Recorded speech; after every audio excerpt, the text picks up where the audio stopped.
Oh,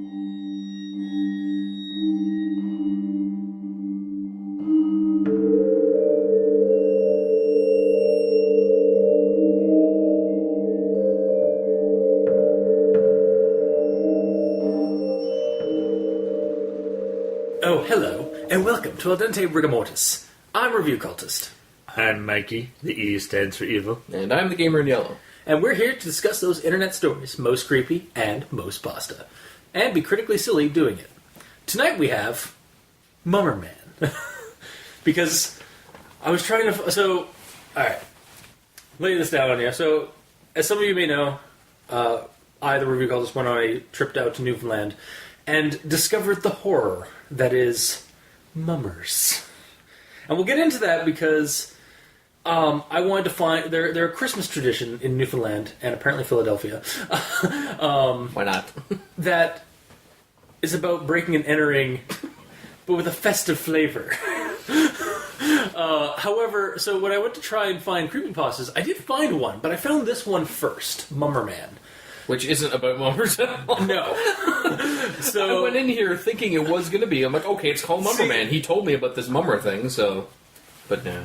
No, so you look forward to next week when we do an actual mummer story, because I actually did read a little bit further into that one, and yes, it is actually more about the mummers than this one ever was. Okay. This one is... Well, we'll get into it. So, Mummer Man is... starts off with this protagonist who is a bibliophile, down on his luck. He's left his girlfriend, and as such... His girlfriend left him, I think. Yeah, his girlfriend left him, and as such, so did his circle of friends, because they were mostly on her side. So he decided to try and find a life hack to make new friends by going to joining a book club, and had to deal with this hippie girl who hosts the book club. But otherwise, like, it was going pretty well initially, but now it's kind of started getting too serious and dark. Also, he's writing this on Reddit, NoSleep, like, as he's telling the story, basically. Like, he's writing it in for realsies. Also, I guess we should also mention this guy's name is SuddenlySatan. That's not like... No, so like, his name is Satan. His name is SuddenlySatan. Yeah, it's his username. Yeah. So anyway, he's... it's a book club, so like every fortnight they get together and one of them chooses a book and they read it. It was his turn this time.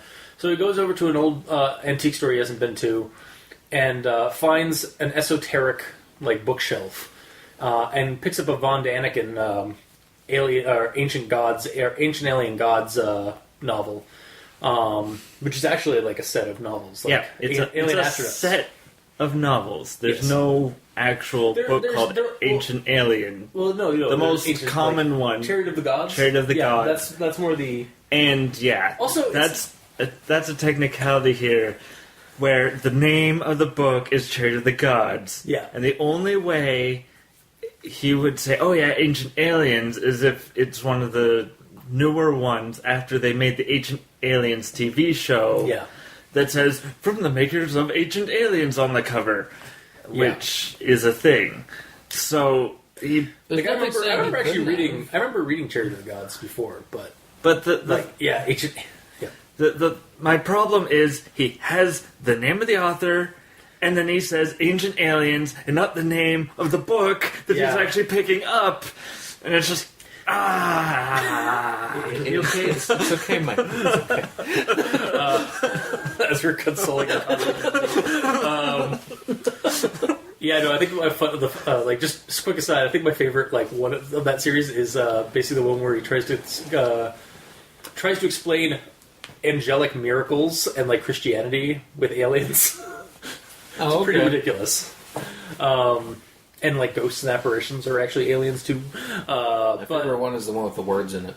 Yes. However, yes. I have no idea what books those are. He picks it up.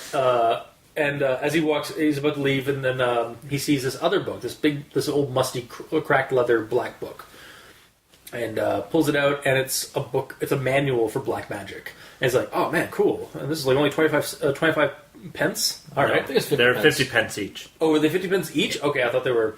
All right, yes. Oh, you thought it was 50 for both? Yeah, so it's like a pound, I guess, because it seems to be that this guy's from the UK. Yeah. I don't fully understand the whole pence and pounds situation. Yeah, we'll get it. Okay, sure. We're gonna get into that. Yeah, in my notes, yes. Okay, sure. But yeah, so he brings that to the book club, and he gets a lot of groans. So he's like, "Hey guys, Von Daniken." And he's like, but then his buddy Steve notices that he has this black magic book, and so he's like, "Hey, what's that?" And he's like, and they open it up, and it shows on the back cover there's a Ouija board, like etched on the back cover, which is a bifold, and there's a description written on the side, like it's a poem about this mumble man, the mummer man from Gimcrack land, and yada yada yada. Yeah. I'll get into that because I'm going to probably read the entire Creepypasta. Yes, I'm going to read the quote. I'm going to read the poem for part of my notes, but and they like it's basically they debate whether or not they should do the Ouija board. Some of them aren't. Some of them want to do it, and so they ultimately end up using the Ouija board, doing the chant. And initially nothing happens, but then Tara, the hippie girl, starts acting weird and like saying that the mummer man's coming, and she sees him, and so he pulls out his camera, his phone camera phone, and goes to take a picture. And as soon as he does, that's when basically Carcosa hell breaks loose as the mummer man, this goblin-y, like impish creature, just appears and starts fucking with them, like causing madness. Like they try to run away from it. They open doors to try and escape, and they're suddenly upstairs in the bedroom, or like it tells them to do things, and they do it. Like it lures them down it gets them down to the bases where it's really cold, where their eyes harden and like freeze up, and then he takes the eyeballs and cracks them like eggs, and then asks for fingers, and it's just absolute madness. What happens for the next next page or so. And he's kind of caught, like it's been days of this insanity, and he's been told to write this so that other people can read it. And the mummer man's like just over his shoulder, or sometimes in his head, like talking to him, telling him to do things. And like he basically signs off the story. It's like this book club used to be fun, but now it's gotten all dark and serious. And then that's basically kind of... Well, before he gets there, he says, like, the mummer man was saving my fingers so I can write this down, but now he needs me to go do whatever it is, so he's going to, like, die, essentially. Yeah. And he's taking he takes some photos as well in the mix of this, and, like, dost thou seek to see what the mummer man looks like, and get some creepy links. And then, at the end, it's like maybe you shouldn't read this. Oh, wait, you've already read it. Well, too bad. And then, like, that's basically where it ends. Yep. So that's Mummer Man, the rundown anyway. So I'm going to start with grammar Nazism, and boy howdy. Alright, should I, like, take a break? Maybe. Or go for a walk or something? So, starting off, each session we took it in turns to bring a book we intended to read. So remove one of those we tooks. Unless it meant each session that we took, we took turns. That would have been good too. Double took. No, I would have accepted that. Yes. Each session we took, we took it in turns to bring a book we intended to read. Granted, that is weird still. Yeah. But less so. There's a couple of lines like that in the story I found. Like, that they're just are kind of clunky and, like, could be, like... I found, like, while I was reading the insanity at the, toward the end, I was, like trying to, like, just hard trying to read it. Because it was... I hate using this term because it's actually not a really good term for criticism, but it didn't flow well. No. The way this, it felt kind of... saying that? It's something that, like you say that and it's like, how would I make it better? Like, I don't know how we would make it better other than, like, go through it and, like, rewrite it. Like, I think it's honestly it's the transitions. Yeah. There's no transition. And I do get into that in my notes as well. Like, the tenses are all over the place in the story, too. Mm-hmm. Yeah, well... Yeah, because the first time I read this, I read it without any, like, breaks, like, between paragraphs, like the way it was originally intended. And then I actually, last night, I read it from the Reddit page proper. And I was like, oh, there's all these breaks. Okay, that makes sense. Why did you read without breaks? Because I put it into Google Docs. You didn't space it out? No, I Or cleared enter it down? Sometimes I have to clear the format for it to work better on Google Docs. Oh, But that's weird. Okay. yeah. Fair enough. Anyway, so continuing.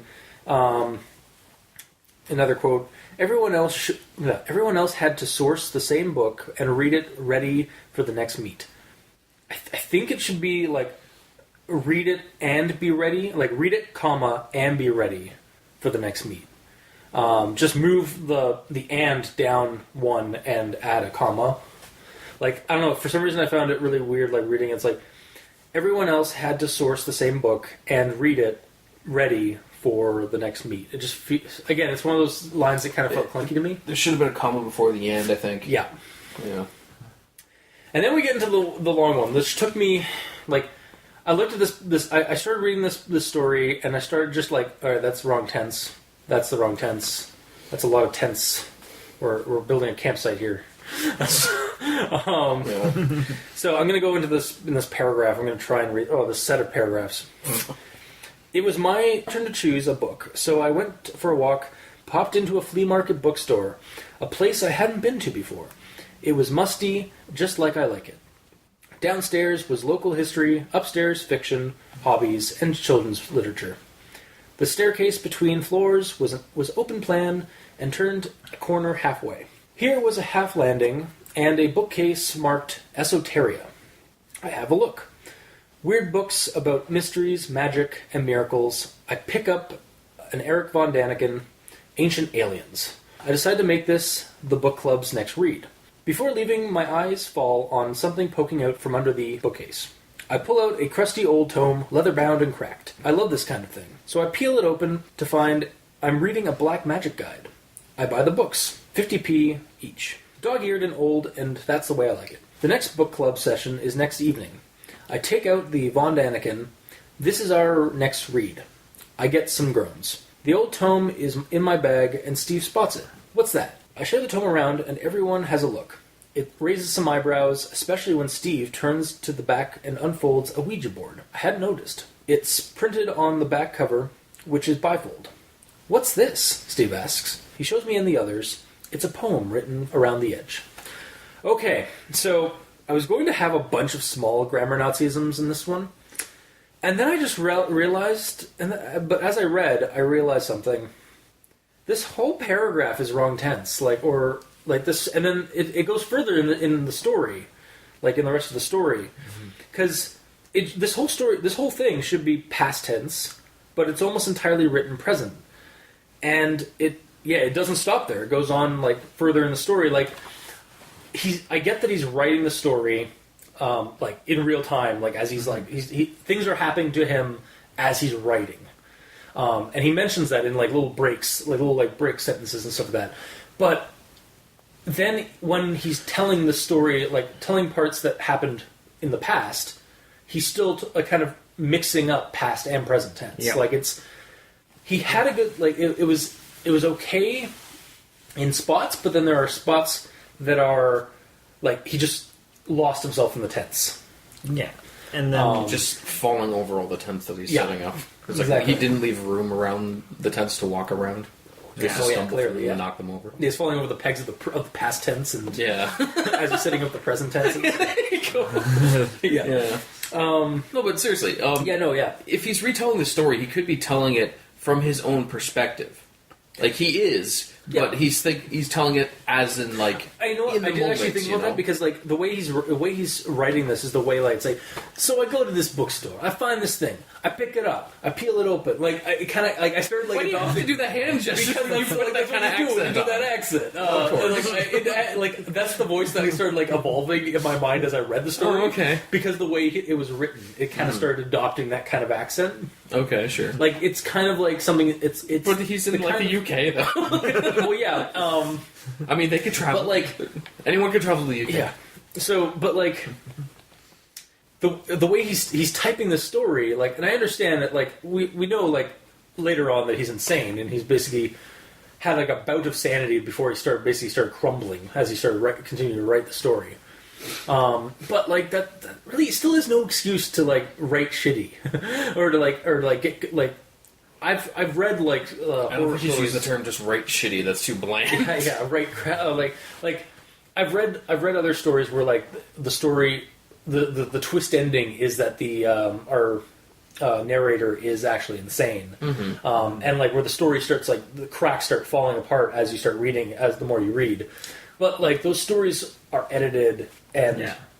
Like they are looked at, and then like, okay, obviously, like like this is an insane man reading it, but you still need to make it legible.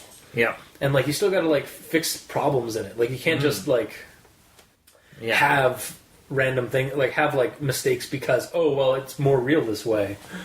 Like, I don't know. It wasn't like, I know you're probably going to roast me for it, but it wasn't riddled with mistakes. You know? Yeah, no, like, it wasn't. Like, it was just like the tenses were making it hard for me to read the story, because I was seeing them and I was like, well, that's wrong, and I was like, that reads weird. The first time I read it for the sake of story, not for the sake of review. So that's what I did initially too, because I eventually gave up like critiquing it after this paragraph. And the insanity started happening, and then I reread in your own mind. Yeah, so you're like, okay, I don't want to go insane. So and then I reread it, and I was like, all right, this I reread it last night because I wanted to be a little bit more critical about it. So I actually started like initially I just read the story, and then I was like only had like a handful of notes, and I was like, okay, well, that was a ride. Yeah. Oh no, because I hadn't actually written anything down. I just read the story. Oh yeah, I gotcha. And I was like, all right,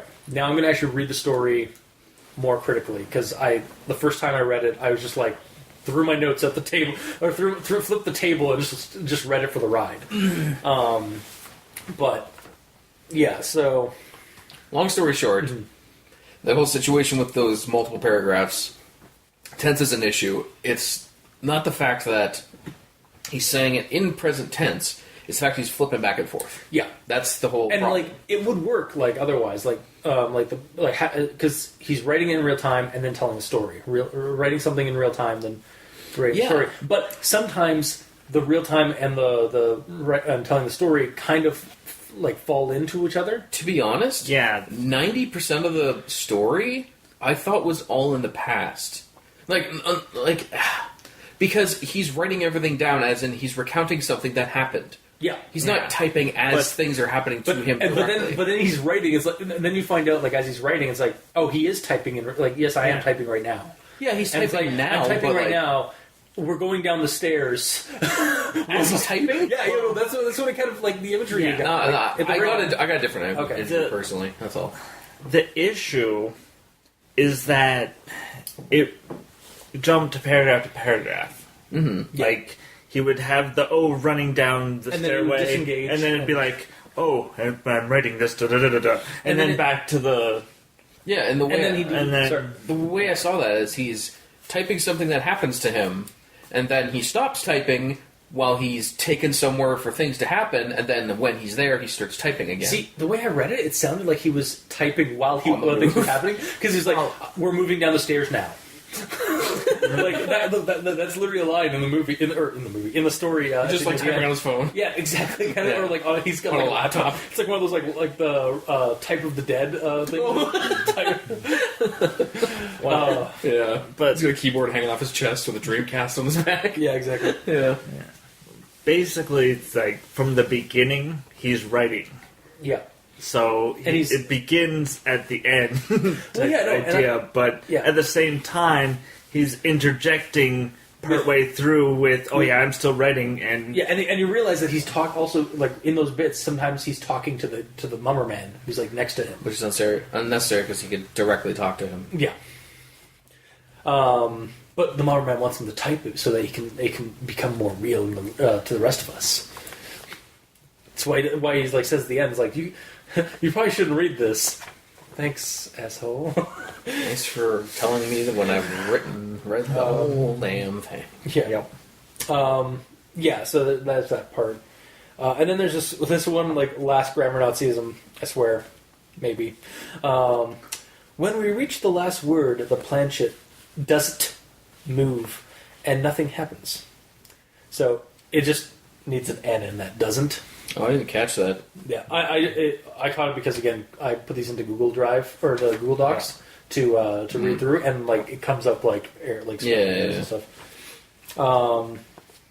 And then now I'm going to go into my actual thoughts, like my more like your story related stuff and all that. It was a good club, but it's changed lately. It's much more serious. Not so much fun as it was to start with. Only because you brought this down upon the club. You have only yourself to blame.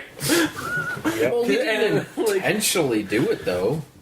I mean, yeah. Like, he is at fault, but... I did that as I was just like, well, yeah, because you're the one that brought the book over to this place. He's not denying that. Yeah. But seriously, though, this line used at the beginning, and it's actually used at the end as well, is, for me, I liked that as a wraparound statement for the whole story. Mm-hmm. Like, he starts it off, because initially we read that and we don't realize that he's insane.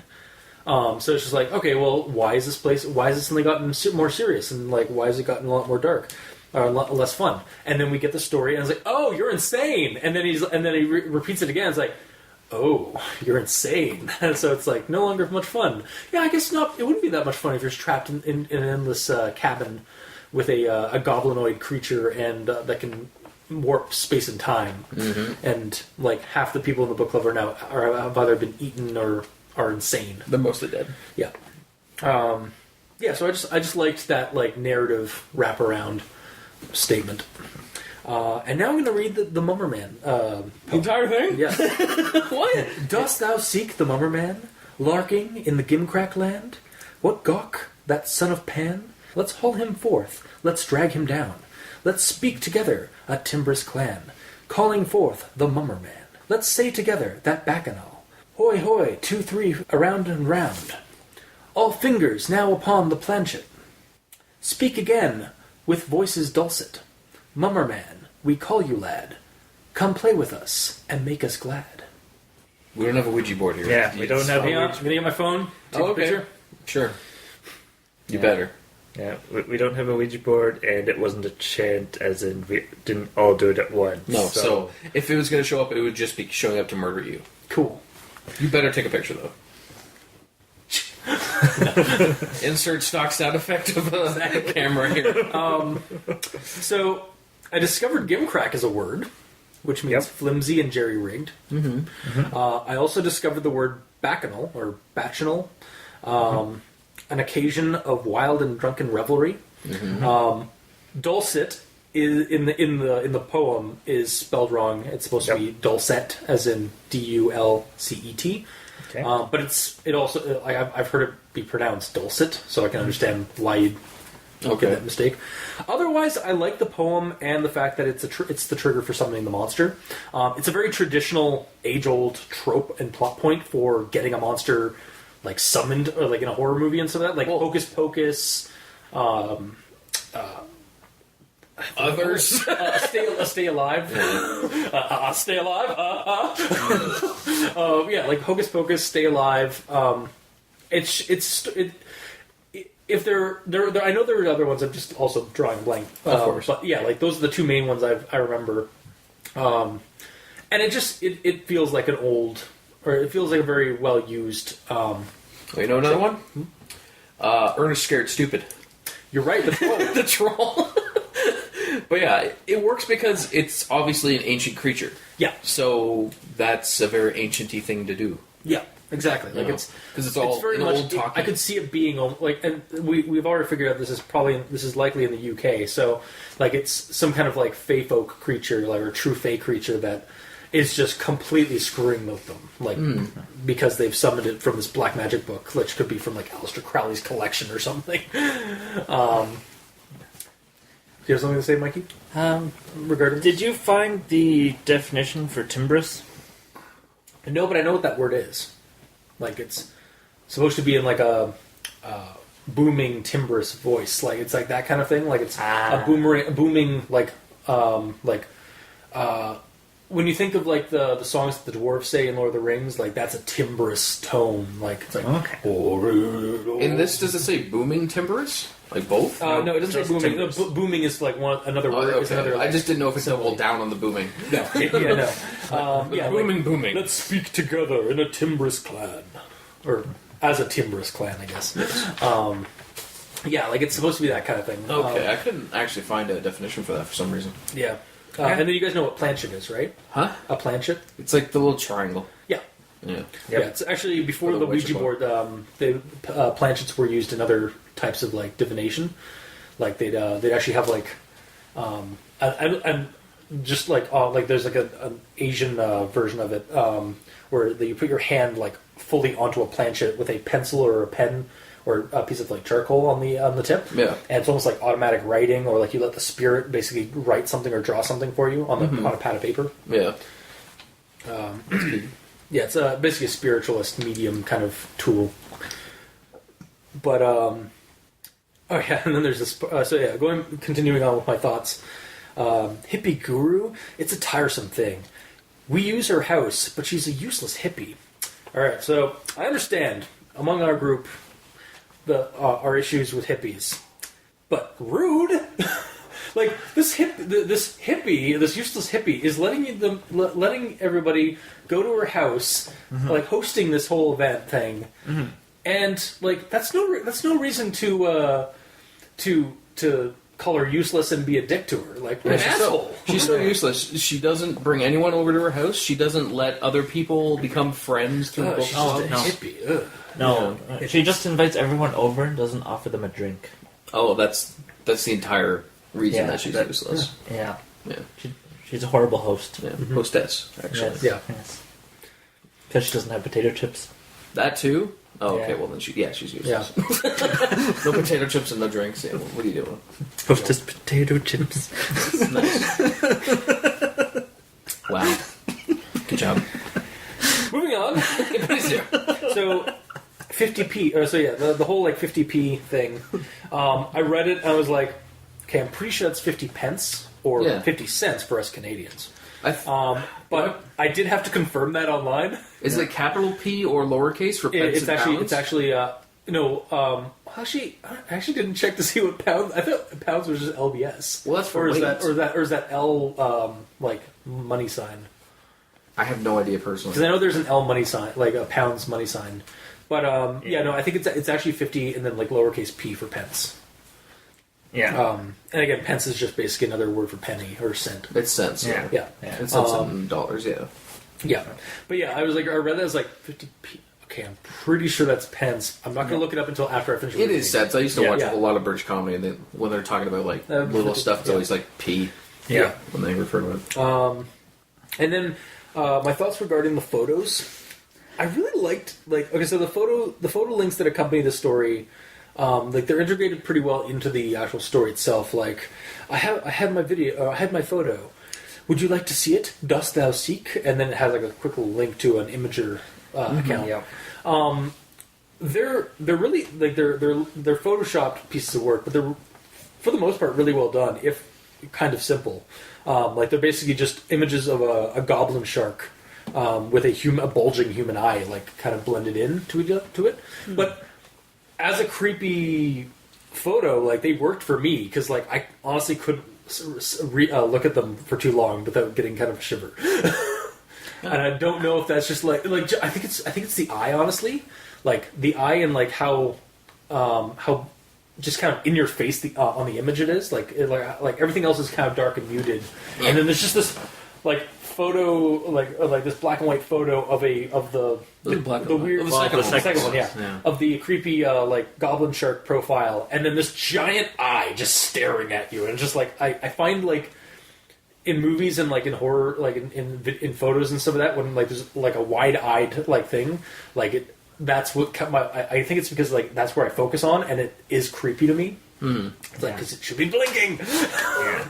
Well, it could be blinking, but it's not a GIF. Yeah. So it's a picture. I think actually that would be creepier if the photo actually blinked. Like if they actually like fixed it so that it was like it made it a GIF but didn't tell you it was a GIF. I don't know. That'd be kind of dicketry because it's like, okay, it's a picture, then it's like jump scare you. I mean that's what they it's how you get scares. Oh, I know, but I feel like jump scares are like the cheapest way to get a scare. If you do it outlandishly, like if that thing just blinked, that like just a simple blink is a subtle jump scare, which is actually done. Like as long as you do it like kind of sparingly. Yeah. Like I know there's actually a manga. There's we're deviating again, but there's a website that has a Vietnamese or Korean comic on it, like a horror comic, and it's like basically you have to scroll down in order to go like to check out each panel, and there's a scene where where the girl is like walking down the street in the night, and she walks by this like other woman that's like just like down the way, and she's just standing there like behind, not facing her, and she's like, "Hello, are you there?" And then you go to the next panel, and it's again closer up to like the woman's back, and then they've made that entire panel a GIF. So like after a few seconds of checking it out, like. The head turns around. I was like, ah! Like it's like that. Like that's the perfect like subtle jump scare. Is when it's not. There's nothing else there, and like you're not expecting it because it's all a static image that you've been reading. That being said, if that was in this story, it would make no sense. Because he's literally putting these pictures out there as in, I'll take a picture with my phone. Both times it's like very clearly, but the goblin, but the goblin, obviously, but the goblin wants, this goblin creature wants itself to be known, like, so it's like... Hence pictures. Yeah, no, but I'm saying, like, if they were animated pictures, it wouldn't make sense in the story of it. I mean, I could see it working... Can you take GIFs on your phone? No, obviously not, but, like, the way, like, the reason why it's a GIF is that they're trying to, like, fool you into thinking, like, oh god, the Mummer Man's inside the photo, it's trying to get through across to you, or something. Also, it's Smile Dog? Yeah, basically. Oh, great. Hey man, there's a reason that shit is common. Yeah, but that's also not how... whatever. The creature wasn't based on that. But yeah, so like that's really what I gotta say about the photos. Like I enjoyed, like they weren't on the photo. Like you could go to the link if you wanted or not. Yeah, they weren't too intrusive. And then the images themselves were actually kind of like they're clearly Photoshop, but they're not badly done Photoshop. Like I actually there's worse ways of doing that Photoshop. Yeah, man. Like, yeah. Don't even like try to say no. We've both been around the internet a couple of times. We've seen we've seen some worse stuff. The thing is that you can tell that it's Photoshop. Well, I mean, clearly, yeah, but I mean, it's still kind of a creepy image too. Well, it really, to me, it wasn't.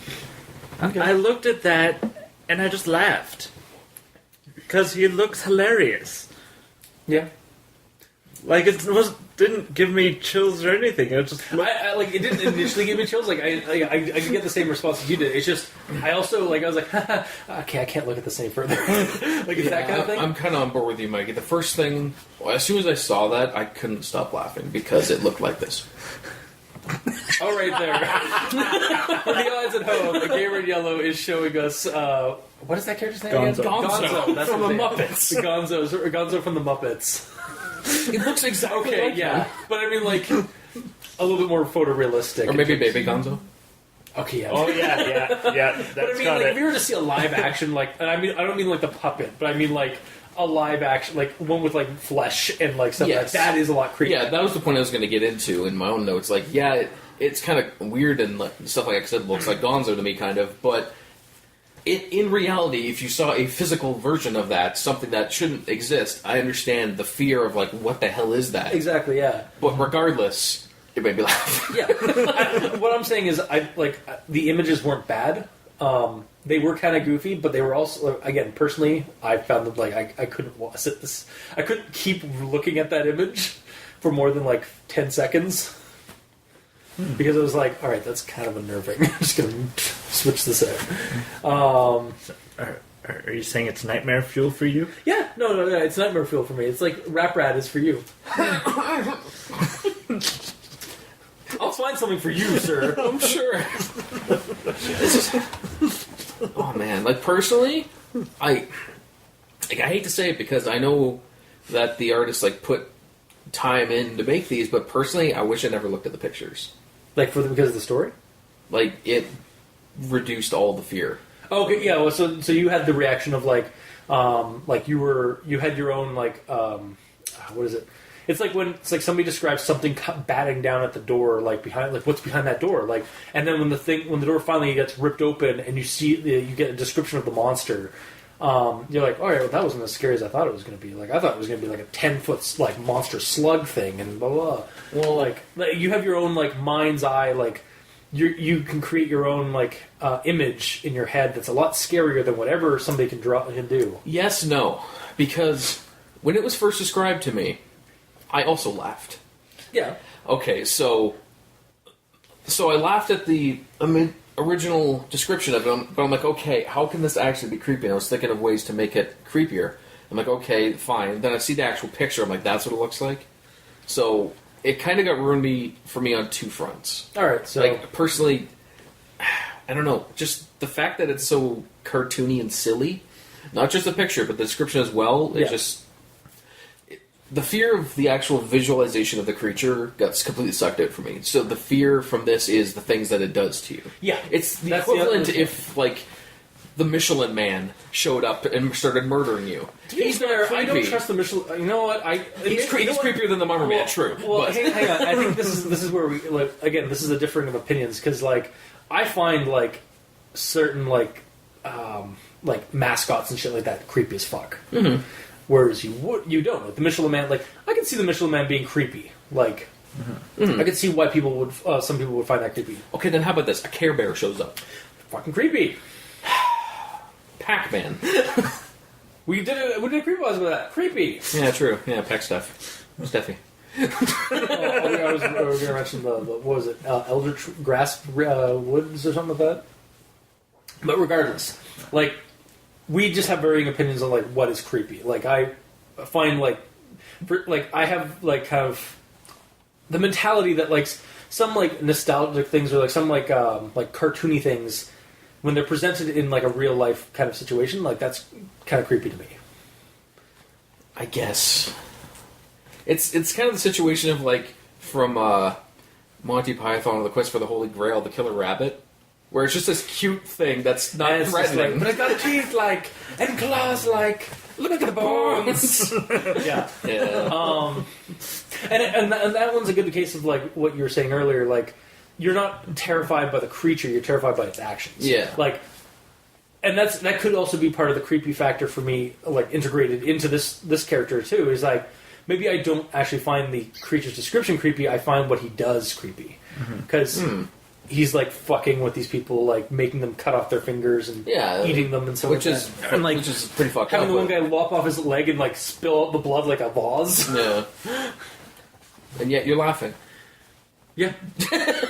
So how creepy is that if you're laughing at it? I mean, I can still be creeped out and laugh. It's like kind of a defense mechanism. I suppose, yeah.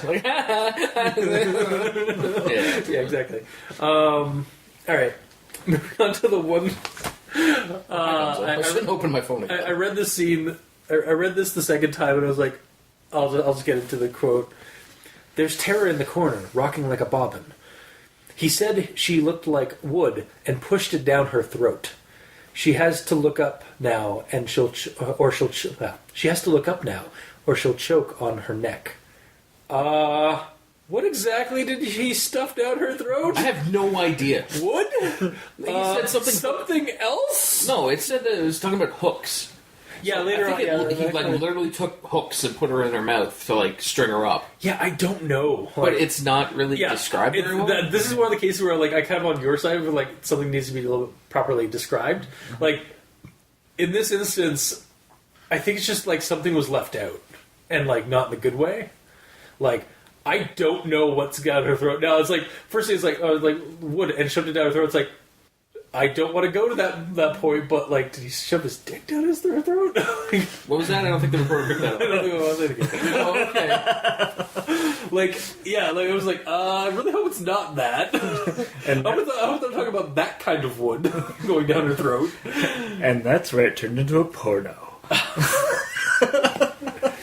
Well, he said he wanted to have his fun. He did say he was there to have his fun now with them. But it just became too serious. Yeah, no. Woo. Okay, the fun police are here. You two gotta calm down. We're gonna have to take you in. Alright, their mom. Alright, so last one. I don't even really have to do the quote for this one because it's just. Yeah, so the story comes to an end, and I'm left like, that was an experience. Like as I kept like I said earlier, as I kept reading, the occasional rhyming pulled me kind of into the madness. Like he'd occasionally like rhyme, like I wasn't sure if it was accidental or on purpose. Yes. Like off and on in the story, like as he was telling it, it's like I can't remember what some of the quotes are, but like I got one. Yeah, cool. Yeah. And then everything changes, clickety click. Everything changes, lickety split. Yeah, exactly like that. Or like I think it's like the one about reality is like how do you trust somebody that you admire when they turn out to be a liar? And it's like, wow, you're a poet, and like I guess you knew it. But anyway, yeah. So it's a surreal read, like about the halfway point, like when the madness really starts kind of kicking in. Almost like reading an account of someone reading the King in Yellow play, or like another sanity-destroying tome, where like again somebody being stuck in like getting trapped in Carcosa, and like quite literally falling into the that madness, the madness spiral, is really what we're reading in this part. I like it for how weird it gets. It has graphic imagery, but it's presented kind of whimsically, in very bizarre. Like in a very bizarre tone and way, so that it made me kept reading. Though it is a little hard to follow at some points. Like it kind of like was a harder read some spots by the end. I also feel that like the story's narrative and timeline, like I said, like my first read of this, my critical look went from serious to just throwing my stuff out the window, just enjoying the ride, and then I had to read a second time to actually be a little bit more critical about the actual story. If you like reading a spiral into madness, this would be a good one for like one go. But the issue in lies on a second read, when you're actually reading, trying to figure out what the hell because you kind of like the first time you read it, you're like, what did I just read? And then you read it again, and you start noticing some of the glaring issues, with the tenses primarily for me. It has this like I said earlier, it has this wraparound narrative that's in present tense. And throughout the story, he's disengaging from writing these past events to writing a present thing, and then it just kind of gets confusing in spots. Definitely would have helped if the person had written the story and then like ran through it again to like find like those errors or like hand it over to somebody to see if it read well and clarify some of these tense areas. Yeah, that's basically my notes. Is like it was a trippy ride, but like it was also kind of confusing to read on occasion. Yeah. So, Mikey, these stands for you. Where do I start with this?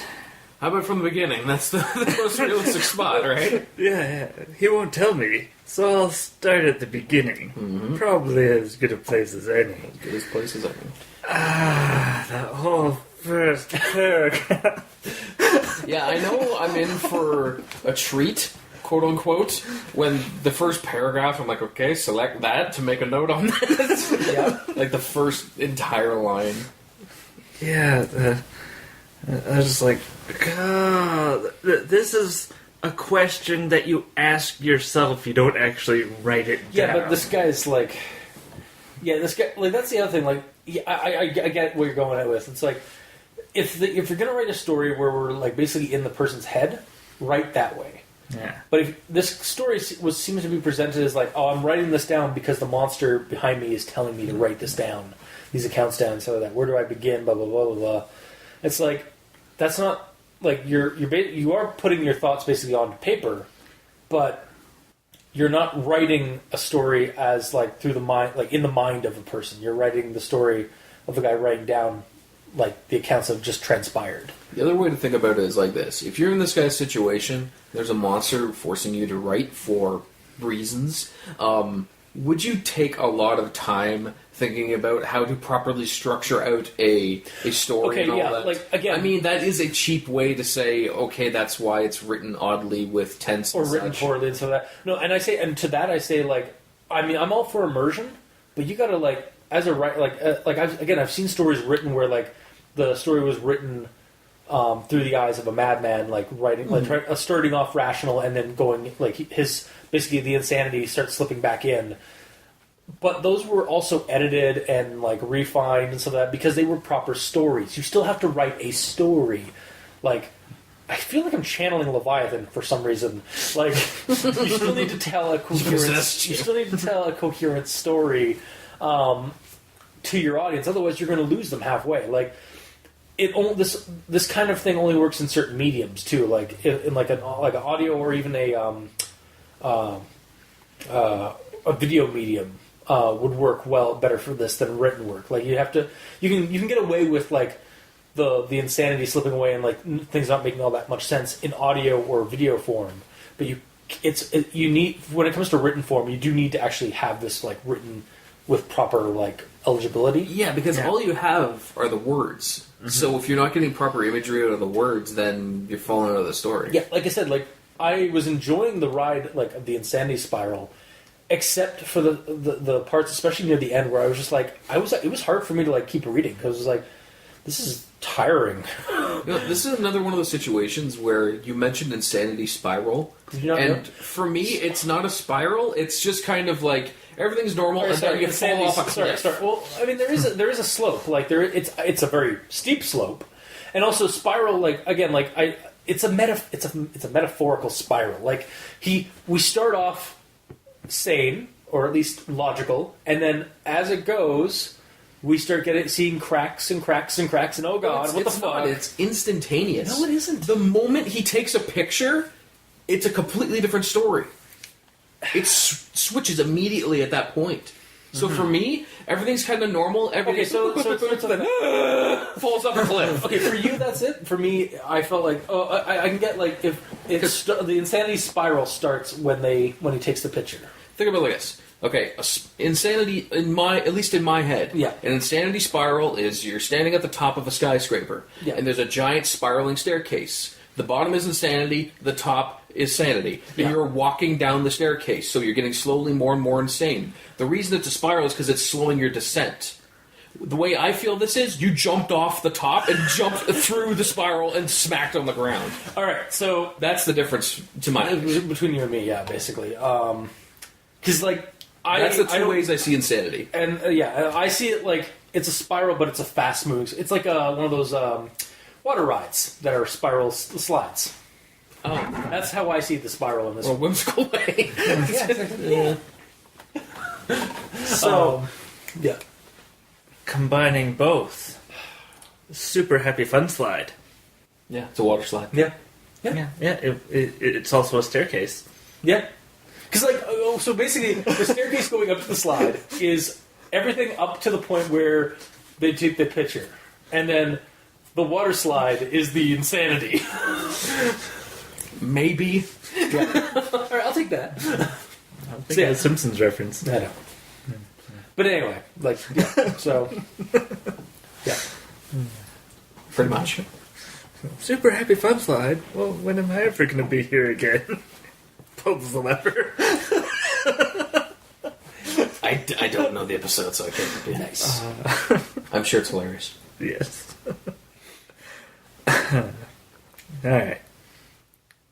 So, starting at the beginning. Alright, that's your first note.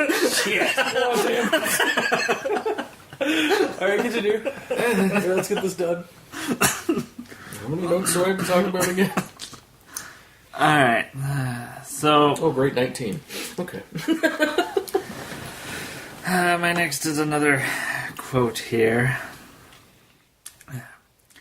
I'm a bibliophile. I love books. I love reading, and I love collecting books. Or at least I used to.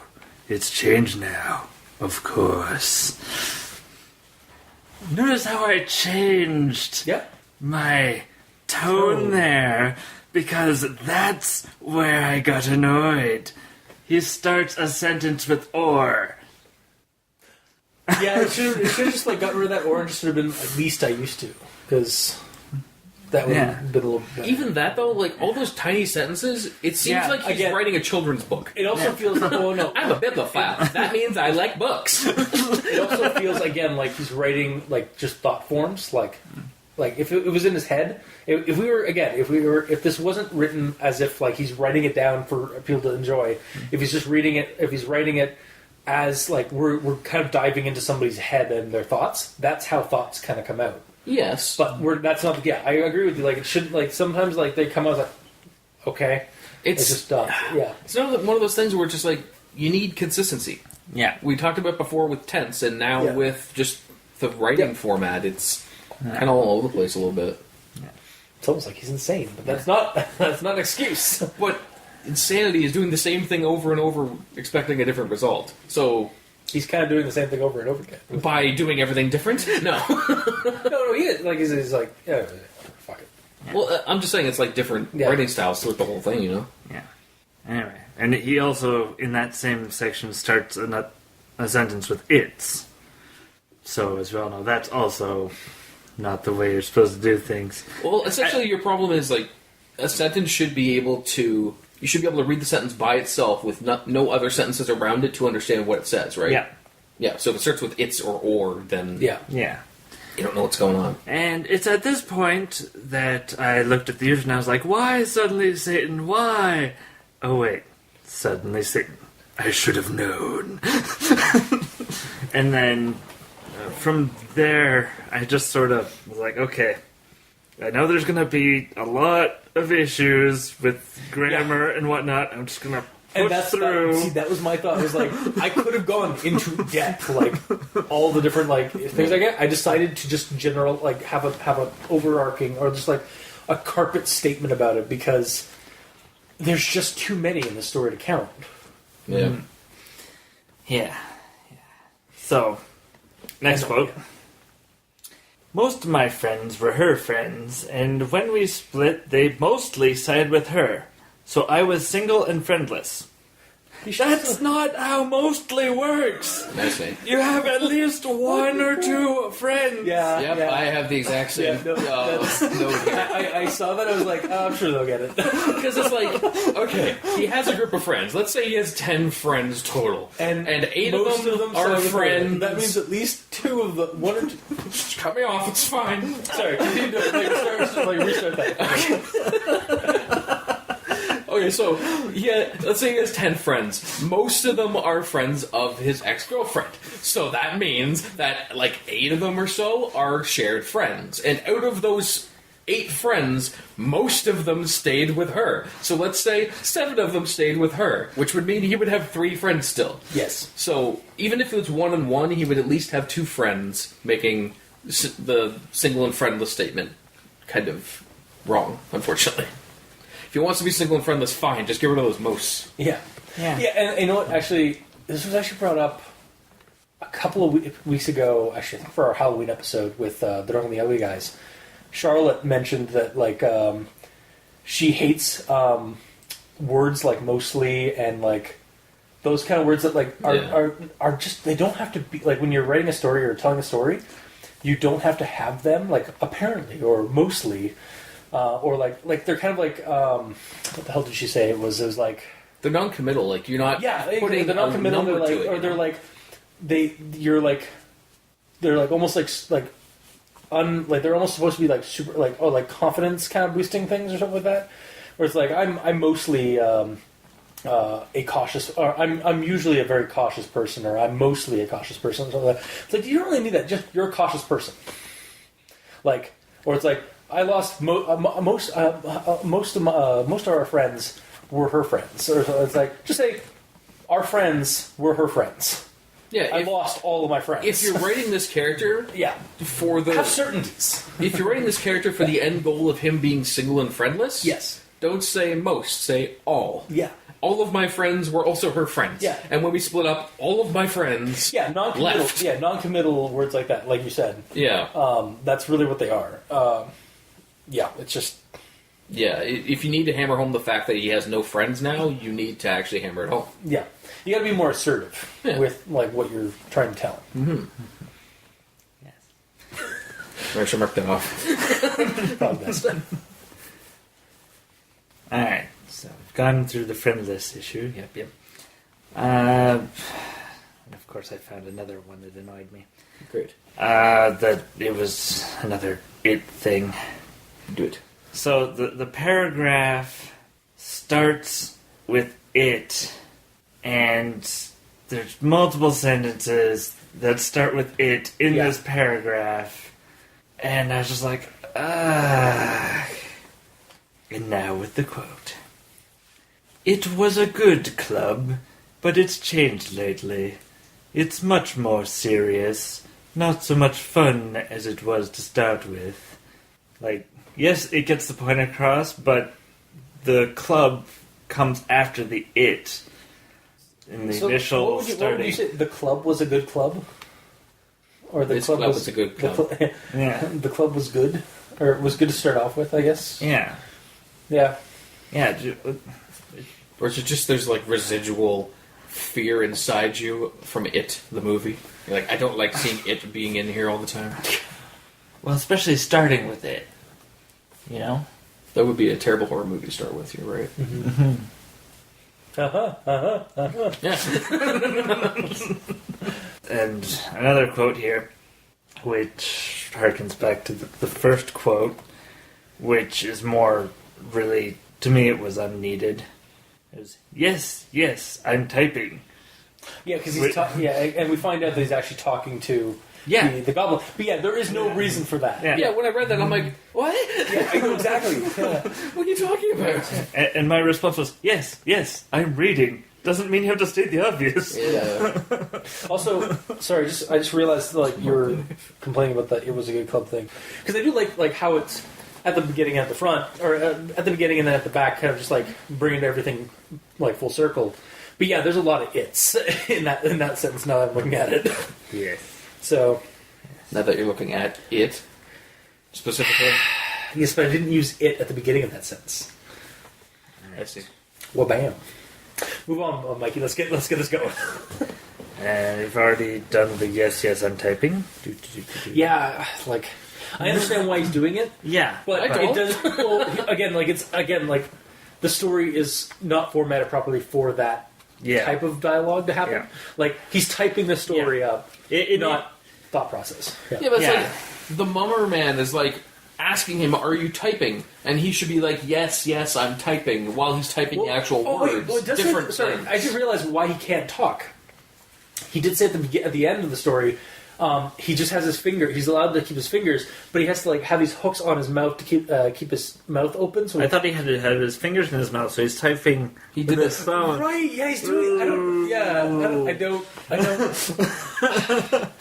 It's weird at the end of the story. Okay. See, we saw this differently. I don't know if that's good or bad writing, but for me, he's just typing normally, and then. He's explaining what is going to happen to him when he stops typing. Then he stops typing, and you assume he's going off to do that thing now. Yeah. That's the way I saw it. So, the whole fingers in the mouth thing is what Mummerman said that he's going to do to him. See, I figured, I saw it, and again, I think it's an issue with the tense, as well as the way, that ending section is written, is that, to me, it seemed like he was typing in real time, while things are going on, so... And... Well, the whole finger in the mouth, to me it seemed like he had to do that because he had to keep smiling while this was going on. Right. I don't remember anything like that. I don't think the Merman cared if they were happy. Yeah, he's getting his own jollies off. Well, he had to keep smiling, otherwise the Mummer Man wouldn't have let him keep typing and stuff like that. Yeah, I don't know. So... And I think it's just a funny picture. He got his thumbs in your mouth, smiling and typing at the same time. I mean, if that's what's going to happen, if that's what's actually happening, fine. But it wasn't explained that was actually happening. Yeah. Well, again, I think we can all agree that the story does need a revise on it. It needs to be looked at, and I don't know. I really do as insane and whimsical as that ending bit is. It does need some work. Mikey, continue. Sorry. Okay. And, surprisingly enough, I learned something. Oh? Yes. Did you now? I learned what an open-plan staircase is. Oh, I didn't look that up. I just assumed. Yeah, same. I assumed it... Okay, before you actually explain, I'm assuming it is pole with a staircase around it? No. No, wait, sorry. Sorry, it's an L. So I'm assuming it is like just open stairs going up, and then there's there's no wall closing off the staircase. You can see the entire staircase. Well, you can see the staircase, and there's holes in between the stairs. You can see under the staircase. Yeah. Okay. Yeah, it's... So they're just steps. And like laid up. it's like there's like an alcove, like where the there's a landing. where the landing is. Yeah, sorry, the landing. Yeah. Alcove landing, same thing. No, but all right, that's fucking me. okay, bye.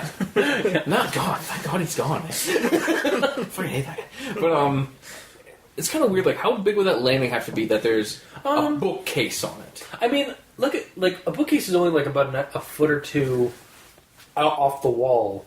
So I mean, I've seen like library landings like that go up like the second story, and like they have a pretty big space there. I could see them having like a wall, like the far wall being used as space. But for like a house or something like that, like because this is obviously like in a smaller like house, not like a library built for that kind of thing. Yeah. Like the landings in my house are like 4x4 or something. It would probably be doable for like a normal like thing, but it probably wouldn't be very. And we're also not sure the dimensions of the stair. The thing. I didn't go into that. I'm extrapolating on like what my own world knowledge about that kind of thing. So I would think that it would probably be doable. It would just be like maybe a slightly tight fit, or like it would be like one person at a time, basically going around that corner. Depends on how small or how small the landing is and how large or how deep the bookcase is. Or the wall is recessed there to have shelves in it. Because the bookcase, exactly that too. Like, or the bookcase could be like only like half a foot or a foot deep. Yeah, I mean, it just and would allow would allow for that kind of thing. So I think we're looking into this too much. Critically silly, man. That's what we do. As I've discovered. Yes. Yeah. And I have the quote here. The staircase between floors was open plan and turned a corner halfway. Boop, boop, boop. Yes. Boop, So boop, boop, boop. the easiest way to visualize it is to Google open plan staircase, and you get images. Really? Yes. Cool. Because it really clarifies things. All right. In that case, an image is worth 1,000 words. Except when you're a goblin shark and with a big bulgy human eye, and you're like, for some people, anyways. And somebody's like, I'm just gonna close that now. Yeah, you had the. You may have you may have had laughter, but that was like the laughter to hide your actual fear. Exactly. It was like on the inside, you're like, ah. exactly. Thank you. Exactly. That's what you guys come to listen to us for, right? The horrible guttural voices of Toast. Yeah, of course. It's so enjoyable to listen to. Oh, fuck. Go on. Alright. So, here's the next point I have. He's over me now, making me right. Sometimes in my head, like a smell. What? Yeah. So he's in your nostrils? Behind you? Do you have a nose on the back of your head? No, well, maybe he does. You never know. Or it's he's behind me and it wafted around into my nose. I don't get it. Okay, he's saying that he's in his head like a smell, because when you smell something, you're like, oh, that smells like poop. And then in your head, you're like, I have the smell of poop in my head. I can, that's that smell there. My one counter, or like not counter. My one like explanation is he's insane. But that's not. Yeah, like it's not a good state. It's not a good explanation. I'll admit, but he's saying that he's in his head because he's gone insane. He can smell the colors. Yes, no, but he's gone insane. So he's like visualizing in his head that, oh God, he wants me to keep doing this. Like he's insane, and he's literally behind him, watching him as well. Yeah. Now just wafting. The visualization that I got is trying to make sense of this was burnt toast. Oh shit! So he's literally chewing on the back of the guy's head. I could see that, actually. And he's hit the burnt toast like, I can smell burnt toast. I smell burnt toast, Doctor. Do you know what that's from, Gamer? Yeah. Okay. Yeah. So you had like a... What? I'm reading. I'm reading other things because I know exactly what you're talking about. Yeah. So he's sometimes in my head like a smell. So he's hitting different smell receptors. Yeah, exactly. He's hitting different nerve signals, yeah. So, oh boy. So he's got this guy in the back of his head, slowly chewing, and he's got his fingers stuck in his mouth into a smile while he's typing. And I think I'd want to be one of the dead ones at that point. I'm probably dying. Yeah. Yeah. That's actually really kind of terrifying. Because, like, he's slowly being devoured while being by being told to like do stupid like things with his mouth and fingers. Yep. Mm-hmm. Yeah, he was the lucky one. I don't think so. That whole sentence was, or the whole section was weird. Because like the whole "over me now" thing, I didn't know exactly what he meant. Like, is he just looking over his shoulder, making sure he's typing? Is he sitting on his head? Is he floating above him? Mm-hmm. Is he sleeping in the spare room above him? Yeah, I literally just assumed it was him like looking over his shoulder kind of thing. Hmm. I did not put a whole lot of thought into that until just now. I'm actually really glad you did that because, like, I just like now visualizing this creepy like goblin shark just gnawing, like nomming on this guy's like back of his head. God. All right. Next note. I've gone over how the transitions are. It just goes from action to talking about typing, and then action, and then he's straight behind me. Action. Like it. It's also not even sectioned out well when it does that, so I don't know that it's going to typing. That's also another problem. Like, it can be done well. Yeah, it is not done well in this story. Mm-hmm. Like, he's trying to convey that he's telling the story and he's getting interrupted by this thing like in real time. Yeah, but the way in the Reddit, it's a lot clearer than how I read it the first time because I read it like all like compounded, kind of like you made it more difficult. No breaks or anything like that, like between like paragraphs. So I couldn't. I didn't realize they were there were breaks until like I went back to the Reddit and was like, oh shit, okay. You should probably just read it on that all the time. The problem is again like Reddit is a little bit easier, but when it comes to like creepypasta.wiki and like .com, the ads kill me every time. Ad block it, man. No, like even that doesn't work sometimes.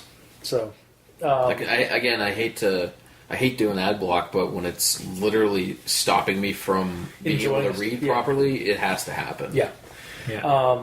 But yeah, like you were saying, those transitions, like they are kind of even like as they are on the Reddit, like separated, like they don't work all that well, like all the time. Like there's too many of them. Mm-hmm. Like, I feel like if a couple of them were removed, it might be an easier read. Yeah. And then part of the reason, I guess, for the transition is so that he doesn't write himself into a corner. Yeah. So he's like, okay, and then we're stuck in this thing where we ran downstairs, and then we're back in the room. And then we went back downstairs, and then back in the room. And then transition, I'm typing this up. And then on to something else. So it's not stuck in how the heck did you get out of that situation. I'm thinking on it. I think that might also have been the reason why I was like having a hard time reading the last bit of the story was because I was disengaging all the time. Yeah. From the narrative that's being told because by these it's almost like breaking me out of the story every time he does it. Okay, so that might be the reason why. I've been trying to figure it out over the course of this discussion. Like I thought it was the tenses. Honestly, it partially is the tenses though, because because there's really two stories going on right now. There's what he's telling you that's happening as it's happening when he's writing, what happened, and then what happened.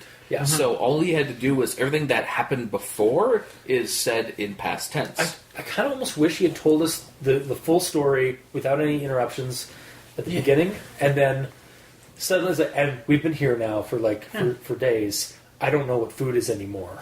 Like that kind of thing. Yeah. You almost wish he started at the beginning and kept going at the beginning. Yeah.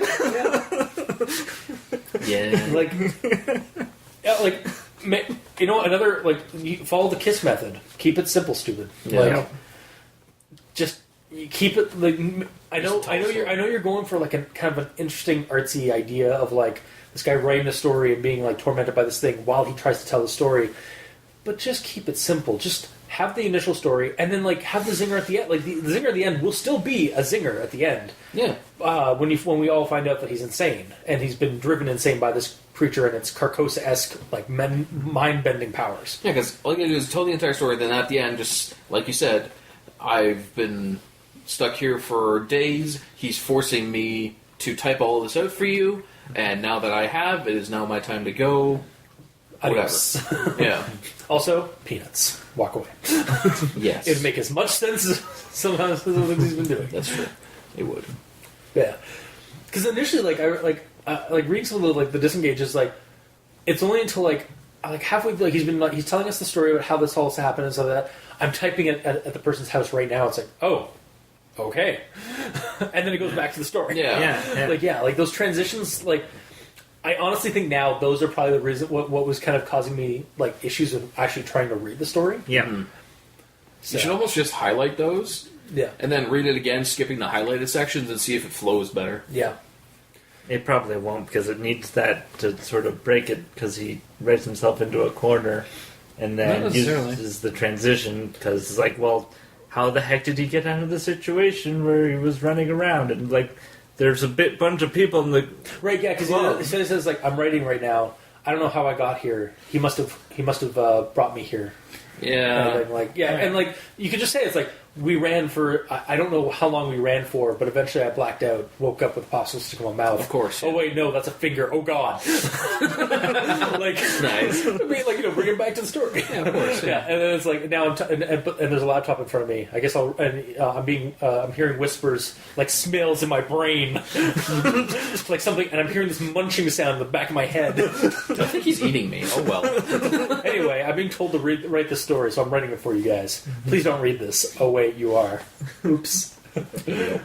That whole chestnut. It's like you probably shouldn't read this. Yeah. You're already infected. Great. Thanks, Gabe. Also, like if he's actually like going more and more insane throughout writing this, you figure from the get-go he'd be like, "Please don't read this." But I have to type this down. I gotta write this. Please don't read this. Yeah, the whole like that could be the disengage. Like, don't read this. Seriously, stop reading. Oh God, why? Please stop reading. Like, just like that could be that could almost if I don't know how like we're already getting like disengages from like the breaks. We might as well make them like a little bit more coherent than yes, I'm typing right now kind of thing. So just have like warnings like throughout the entire story. Don't read them because then we have the psychological factor of like, oh, I'll read the story, and then by the end it's like, well, fuck.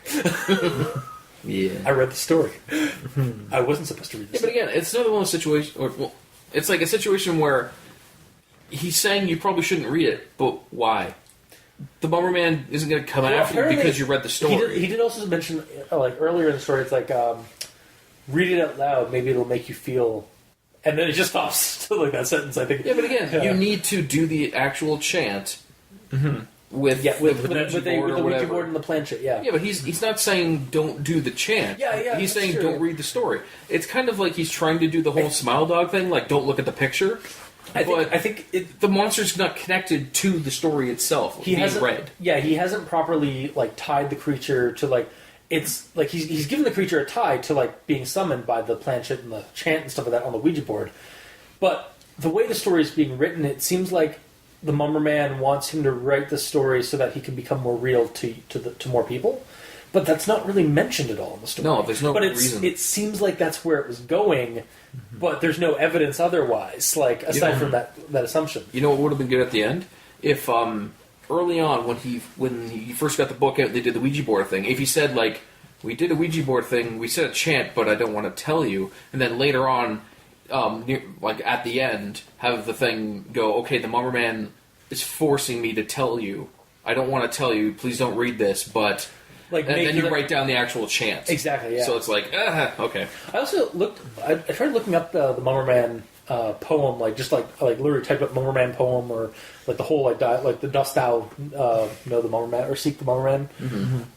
Yeah, dost thou seek the Mummerman? No, yeah, that was honestly like the rhyme I was going with when I was reading the story. It's like, do you know the Muffin Man? The Muffin Man? The Muffin Man. Yeah. Like, it was literally what was going on in my head when I read that. But, no, I tried looking to see if it was an original piece or if it was something like some kind of folklore thing. I couldn't find, as far as I could tell, I could not find anything online to state that it was a traditional folklore poem from like somewhere in the UK. So this you know who I think wrote it? Satan. Yeah, SuddenlySatan. Yeah. And I mean, on that note, good on you. Like, it's like it is actually a bad. It feels like an old poem, like an older. Yeah, he uses all the old timey words. Yeah, and like it feels like a nursery rhyme from like the old English and stuff like that. Yeah. Now that said, if it is a traditional one, I would like somebody to let us know. But yeah, otherwise, yeah, good on SuddenlySatan for coming with a cool poem for a monster. But anyway, sorry, we keep hijacking your shtick. That's what we do here. I know. Yeah. No. Well, you even hijacked my last comment, which was talking about the end. So I mean, I don't even need to talk about that because you just suddenly started talking about it on your own. Owned. So essentially, you have the same thoughts. Well, I hope you don't read this. I don't think much good will come of it. And I was like, why didn't you say at the beginning? Yeah. It It could have been like done throughout the entire story. Like that could have been the wraparound narrative is like him trying to stop us from reading what he's being told to type. Yeah. Like, but no, we just gotta give him the like. I don't like I said, I still stand by. I don't hate that. It was a good club, but now it's gotten all serious and dark and stuff like that. And then like at the end, it's like it was a good club. It's gotten all dark and serious though now. Suddenly, he's also insane. Yeah, and then and that has more context because we've now realized that he's insane. So it's like, yeah, it was a good club. It's gotten all serious now with all the the mummer man like ripping people apart and like, eating and exactly. Yeah, all serious. Why so serious? Kind of thing. Yeah. But yeah, I would also like that idea. Is like just the whole time like trying to warn us, and then at the end we realize what the warning's all about. Mm-hmm. Like I think a quick way to summarize that is just like warning at the start, and then like 3 or 4 warnings throughout, and then specifically avoid saying what the chant is and what they did to summon him, and then at the end be like, he's going to kill me if I don't tell you, so I'm going to tell you. Yeah, I'm sorry. It's like the Angry Video Game Nerds review of Polybius, where the Polybius game is trying to tell him to show the video. It's like, I can't, no, yes. He's just like putting the camera, he's dragging the camera away. And then when he tries to like get it out, he's like just goes into like his eyes roll back in his head, and he just like turns off the camera. Yeah. Yeah, so awesome. Yeah. Anyway, sorry. Back. Sorry, you're good. Yes, onwards to Gamer in Yellow. Okay. Nice segue from a game thing to Gamer in Yellow. No, that's perfect. There we go. Yeah, I hope we touched on at least half of your notes. 2. So only have 4 notes. All right. No, I got like 6. All right, speed run. All right. So when I first started writing it. I didn't write it. When I first started reading it, you're suddenly Satan. Maybe I am.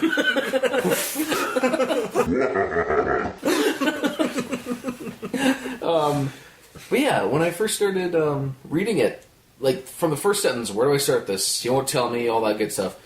It sounds like Narrator Man is sitting down with someone to recount the tale, or putting it out on the net in the same fashion. So that's what he's doing. Yeah, but from there I'm like, okay, is he actually doing that? And I hope they follow through, which he did. Well, yeah, that's the thing that, like, again, on Reddit NoSleep, that's a lot of the narratives are like that, where like they're posting it on the site because it's a weird account, but the author assumes a character and basically tells the story through that character. Yeah.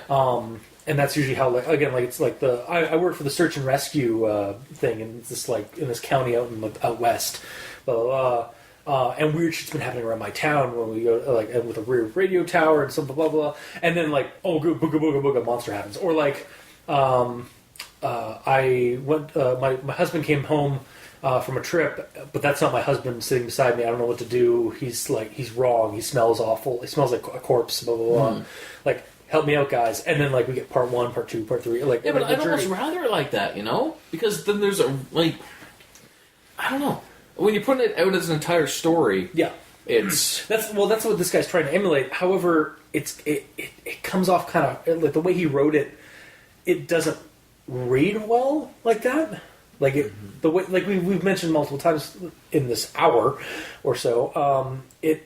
it feels more like he was like he's just throwing his thoughts on the page or on the document, but he's writing it as if he's recounting something, but it's more or less basically just barfing up his thoughts. Yeah, and if all this stuff is happening over multiple days to him, like from when he started writing to when he finished, that multiple days happening, did he just leave the computer on the whole time and then he keeps getting dragged away to do things? Unless he's writing, like, it's only just now that he's had time to, he's been told to write, and so he's been recounting everything, but in that case, keep everything that's in the past tense. Yep. Not this present tense stuff, which he's been doing throughout the entire story. Yeah, the whole tense thing, I don't know how long he's been writing throughout all this. It seems like it's a long time. And in that regard, it would have been kind of better if it was posted as a multiple thing. Yeah, like here's the first, then like I have to go for whatever reason, and then the next day's encounter, and then the next day, and you see him get worse and worse throughout each posting. Yeah, like in that long paragraph that I did at the very beginning of this, I just realized one of the things I wanted to bring up with that, and it ties to that. So he gets the books, right? Like from the bookstore, and then the next book club session is next evening. So does it say next evening? Yeah, is next evening. So it's like, wait, don't you mean was next evening? Like, well, because he again, a lot of like that whole paragraph really, and like that whole first part of that story really needed to be all just past tense. Yes, but the way that it is currently written, you are seeing it through his eyes at that time. So in his head at that time in the past, next evening they're going to meet. In the next evening from that past evening. In the days of future past. Yes. It's confusing, but yes. Yeah. Oh, and also another point, narrator man. Yeah. He doesn't have a name. We get Steve, we get Tara, we get James, or Jim. Yeah, Jim. We get Lumberman. But we don't get narrator man. Like, the guy, several people in the story yell at Narrator Man and Steve. Well, it's like they could have like, "What the hell? What are you doing? What the hell, Robert?" Or like, "What the hell, Tim? No. What the hell, Satan?" Man, that was sudden. Yeah. Wow. or you know, it could be like, "What the hell, Satine?" Satine. Yeah, sure, why not? Or it's like, "What the hell, Sadie?" I don't know. At this point, Lucy. Yeah, exactly. Maybe that's why she hates Tara so much. Why? It's a female thing. Yeah.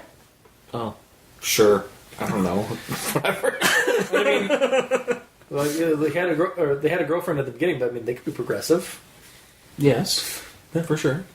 But yeah. Either way, narrator man, suddenly Satan. Well, again, we're assuming that we're kind of left to assume this character, unless otherwise stated somewhere that we just haven't seen, because I also didn't check the comments. This could just his name could just go by Suddenly Satan. Yeah, that's the thing. Is it written that the username is this person? Like, has he put other creepypastas out? I did actually look up Suddenly Satan, and he does have a lot of stuff written on Reddit, on the Reddit's forums. And generally in NoSleep, that your user handle is what your character's name is, because if your character going dies in the end, then you do another one. Then you doesn't make sense. Well, at that point, you do another. You make a new account, or you have a new, or you specifically say when you write the next story that you're actually somebody's blah, blah, blah's brother. Like I'm Suddenly Satan's cousin or something like that, and I found this account or weird. And stuff like that, and so I'm writing this now. That's usually, it's a little bit more they try to tie in this immersion, augmented reality kind of situation with it. Sometimes it works, sometimes it doesn't. I feel like most of the accounts are just one-offs in that situation. Sometimes they are, yeah. Yeah. But yeah, some people do keep writing. There's we've actually been asked by a couple of authors to I've had to change their names on the description. Because it's I don't go. I would actually really prefer if you credited me as this, because I go by this, and this. Oh, okay. Because that's their actual writing account, but just a character. Yeah. It's like how online, I'm Crazon and Review Cultist. Mm-hmm. I have two handles, or I have two kind of monikers that I go by online. Yeah. For sure. Which makes it really confusing on Discords and stuff. Because they're it's who's this? Oh, it's Crazon from this forum. Oh, okay. why is he going for review calls? Because that's my other moniker. And I'm sorry. And it's even worse because like on Discord, I've accidentally made 2 work review call accounts. Okay. Anyway. Okay, so he mentions about the group and all that, and he says, I joined a group, local book club, in the hope of meeting new people. Yeah. So, first of all, that's kind of written weird, using like dashes in the middle. Apparently, now I've never really used them, but I do have actually somebody at my work who specifically went into school for like creative writing and like is actually an editor. Yeah. She's actually like used several times. Like she's like you should use a dash as to space to like instead of a comma or like a semicolon, like use a dash. Or like instead of brackets around something, like when you're just trying to like put something up, or trying to like single something out between inside of a sentence. Yeah, you signal something out, and then you go back to the sentence. And if you can read the sentence without the stuff in the dashes, you're good. Which would be, I joined a group in the hope of meeting new people. Yeah, yeah. That works. So okay, I guess it's just weirded me out because, like, to me in that situation, I would think that brackets. Yeah, that's kind of the. Brackets is the most common one used, I think, but dashes are definitely a viable use of that. Yep.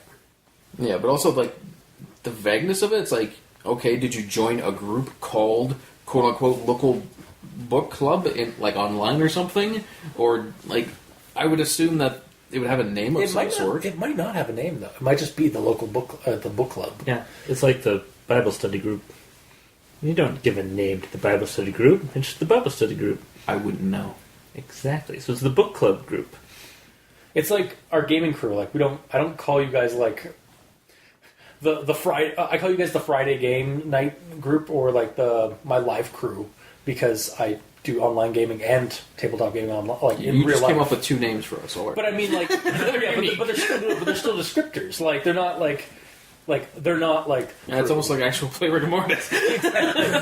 Yeah, exactly. It's not the actual play Rigamortis crew. It's like just the gaming crew or like the gaming guys. Yeah, but in that situation, it would be like I joined a local book club. Yeah. Yeah. Like I don't understand why it has to be sectioned out. It's just the way like. I mean, you can write things the way you want. It's just I found it weird. That's all. Yeah, no, that's perfectly fair. Yeah. And honestly, like it could go either way. That's what I was trying to get at the end. Yeah, for sure. So then after that, I comes up with a section saying, I saw on Reddit some life hack about local interest groups as a way to find like-minded fellows, so naturally I thought, what about a book club? Yeah. What about putting that before the other section about a book club? Yeah. Then that other section is unnecessary. Yeah, exactly. Yeah. Right? Yep. Yeah. Or maybe he's just doing things in the wrong order because he didn't know where to begin. Yeah, clearly. Yeah, but this is paragraphs in. Yeah. He didn't know where to begin. He's insane. Yeah. Do Sex Machina. There's Sex in Satica. Yeah. Reasons. That's the best reason. So then I got to the point where it's like the club met once a fortnight here in her cottage. So I'm like, okay, so I'm assuming you're actually writing this in her cottage. Yeah. Like I wrote that down as a note for later on, which they did follow through with. Yeah. Which I'm glad, because if they went like, I'm writing this in her cottage, and you find out that you're not. He's actually in his apartment. Yeah. He's fine. It's like, but it makes sense because at the end, they never escaped the cottage. They're still stuck in that cottage. Yeah. Well, they might not actually be in her cottage, but they're in some like weird Carcosa copy of cottage. Yeah.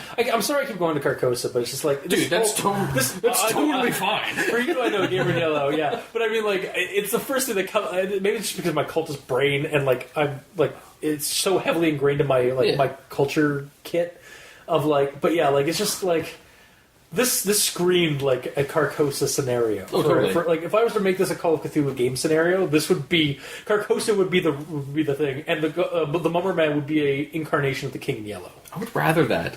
Like, not my bias alone, but just... This just be a straight-up Carcosa story? Yeah. It'd be a lot creepier, because it's not this little weird, silly... At the same time, though, it is also, like... I can also totally see this being, like, a British fairy folk kind of thing, because this is the kind of thing that the fairy folk would also do. Like, they're the fairy folk, when you summon them, you're fucked. Because they can manipulate reality like Carcosa. Like, yeah. there's a reason I think.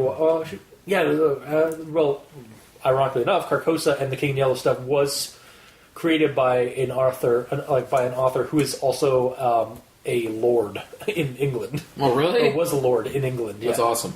Or he's like part of a lord family. Nice. That's pretty cool. I just noticed there's a missed opportunity. Uh-oh. The protagonist could have tried to hide under the stairs, but it would have failed because they're open stairs. Oh, yeah, you're right. No, And then they're not in the freaking bookstore. Oh yeah, you're right. Or are they? Suddenly the cabin becomes the bookstore. Well, No. she was a hippie, so I could understand her living in the bookstore. Yeah, but no, it's a cottage somewhere. Like, yeah, no, It's a cottage out in the boonies. This is what it sounds like. out in the moors. No, somewhere out in the rural parts of. Yep. Have we insulted? Let's try though. Have we insulted you, English people, yet? We're sorry, not sorry. We're just. Yeah, I don't know where I'm going with that. Just I have no idea. Keep going. So that is fine. Alright, so then, speaking about the bookstore. So, when we got there, the quote is, downstairs was local history, upstairs fiction, hobbies, and children's literature. So, first thing I read that, I'm like, okay, so is downstairs meaning the ground floor for local history and upstairs for all else? So there's enough local history books that takes up the entire main floor, and those other small sections. What, can I continue? Oh yeah, no, yeah. I'm raising my. Sorry, That's sorry. this. Sorry, yeah. This is like I'm gonna cough. Shit. Sorry. So there's enough local history books that takes up the entire main floor, and those other main sections, which are like main sections in literature, are so irrelevant to this situation of a bookstore that they're clumped down into one smaller section in the probably smaller upstairs on the other floor. Or downstairs is meaning the basement, and upstairs is the main floor, which would make sense in that situation. Okay. Yes, Marcus. So, I was raising my hand the whole time, guys. Yes. So, again, it's hard to say, like, with the dialect, because it could be, like, the downstairs could actually legitimately be the basement, just it's an English way of saying it. Mm-hmm. Also, in terms of, like, the local, like, history being just all one floor, England has a lot of history, local history. Yeah, but enough that it's half the store? Very possible. For, like, I don't know. It's a bookstore, so it could be like they focus more on local history rather than like, and then they have like everything else goes up in the other spot. I guess. It just seems weird, like, local history as in, like, that town's history? I think like local history as in like. We also don't know what's. They could be in London for all we know. In which case, just a library worth of local history. I guess, yeah. Yeah, or they could I guess like, I was thinking about it in the sense of, like, I was thinking of a bookstore here for local history. I'm like, there can't be that many books on local history. Yeah, I mean, even like some of the bookstores in our local town have like about half the building is devoted to like local history in that it's local like as of the town, but also Ontario history. Yeah. So like, but that's half of a floor basically. I guess, yeah. Shout out to our bookstores that I'm not going to mention. Yeah, totally. But are totally cool, y'all. If you ever find out. So, they get to, he gets to the book club meeting. Yes. And he pulls out that book. He's like, "This is our next read. I got some groans and the old tome in my bag. The old tome is in my bag, and Steve spots it. What's that? My favorite character. Show up, Steve. Where did he come from? Yeah, no. They didn't reference any characters until then. Also, the way that sentence was written, I was like, I got a bunch of groans. Also, this book, the thing was in my bag, and Steve noticed it almost instantly. It's like, that needs some breaks in it or something. Or is there breaks in that sentence? Like, or This is our next read. I got some groans. The old tome is in my bag, and Steve spots it. What's that? Yeah. Also, present tense, past tense. Yeah. You're living in the moment. You see.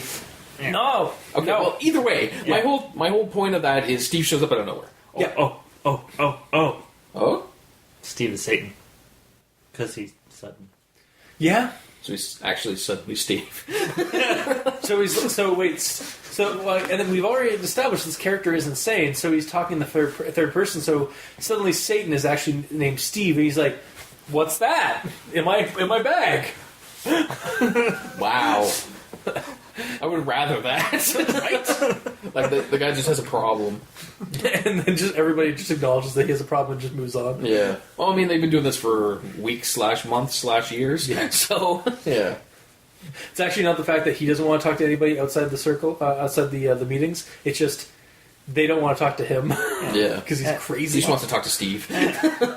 And just thinking about the books, he's actually... The protagonist is a jerk. Oh, yeah. Of course he is. Because he goes and finds these books in essentially a discount bin. Yeah. Like, how are you going to find...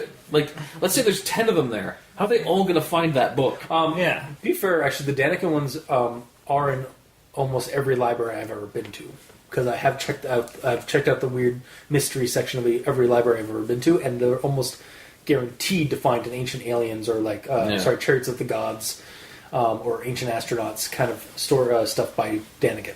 Yeah, so And finding one, but not necessarily that one. Yeah. Also, one that is not actually a Daniken, but actually a novel based off of a movie or a TV series. It's fine. Hey, it could have been worse. He could have picked the tome. He could have also. You know what it is? Is he? Yeah, that's true. Sorry. Like, okay, find more of these. Read it. Good luck. What I also wonder if. And like it's not mentioned well in the story, but like he says, because I pick up an Eric von Daniken, period. Ancient Aliens, period. So the Ancient Aliens could just be the description of what the story is, or what the book is. I picked up a van, whatever the hell about Ancient Aliens. Yeah, Yeah. One short sentence done. Yeah, no, exactly. I'm just saying, like it's another. It actually is on your side of like there are too many many just like short one word or 2 word sentences. Yeah, that is the key. Potentially, the protagonist didn't want run-in on sentences, so he put too many sentences. Yeah. And thus we can't fault him on run-on sentences, but we can fault him on too many periods. I'm going to fault him regardless because the character himself is a proclaimed bibliophile. So he reads a lot of books. Professionally done books. Yeah. So you would think the character would know how to write a sentence and write a paragraph. You would think. Unless he's a bibliophile for just like kids' books. That's why they're all short sentences. A dog was red. Rover ran fast. Or he's just a hipster. Thus adding on to his douchebagginess. Sure. Because he is. Thanks for alienating all the hipsters that listen to us. I'm fine with that. How dare you?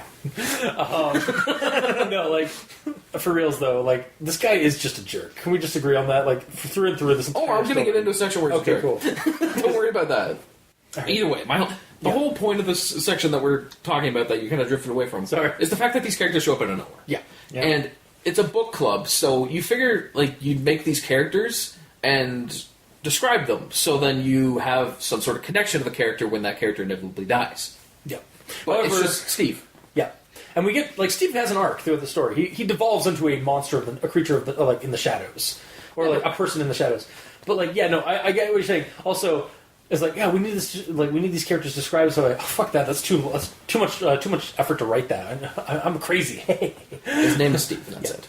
Yeah. But I don't want to just fall back on the, okay, he's crazy, so whatever. No, that doesn't mean it's okay. I'm saying that facetiously. Yeah. Because I agree with you. Like, these characters could be fleshed out a little bit more. The story could be fleshed out a little bit more, refined, much better than what it is.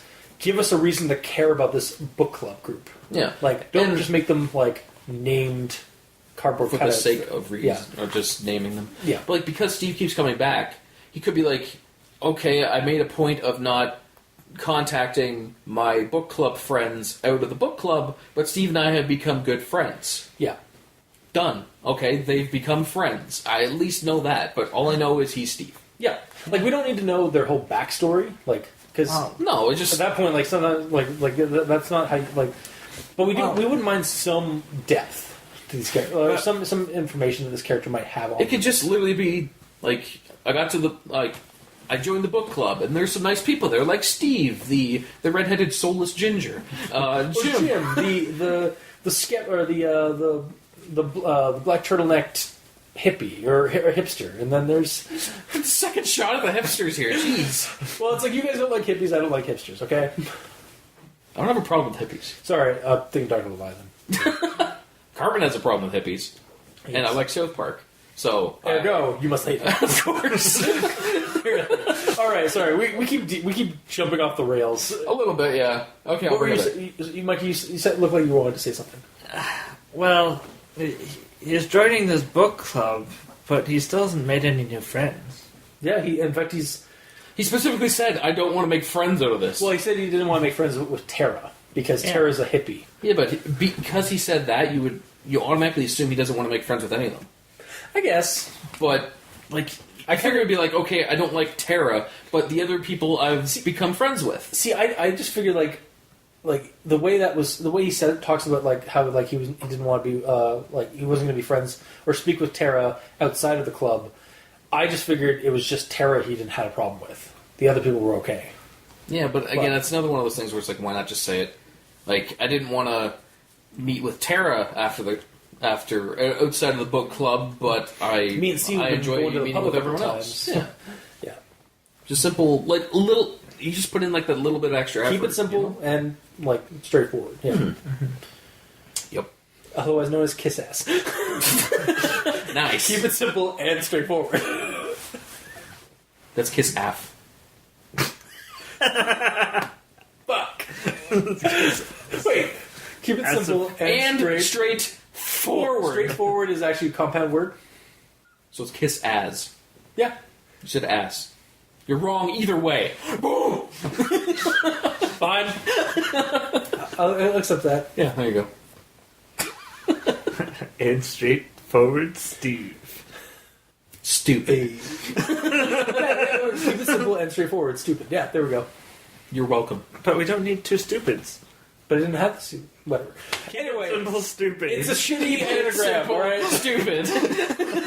Alright, we and straightforward. Stupid. Steve. No, we need a Silly. But then it only works for Steve's. Anyway, just... No, this is important.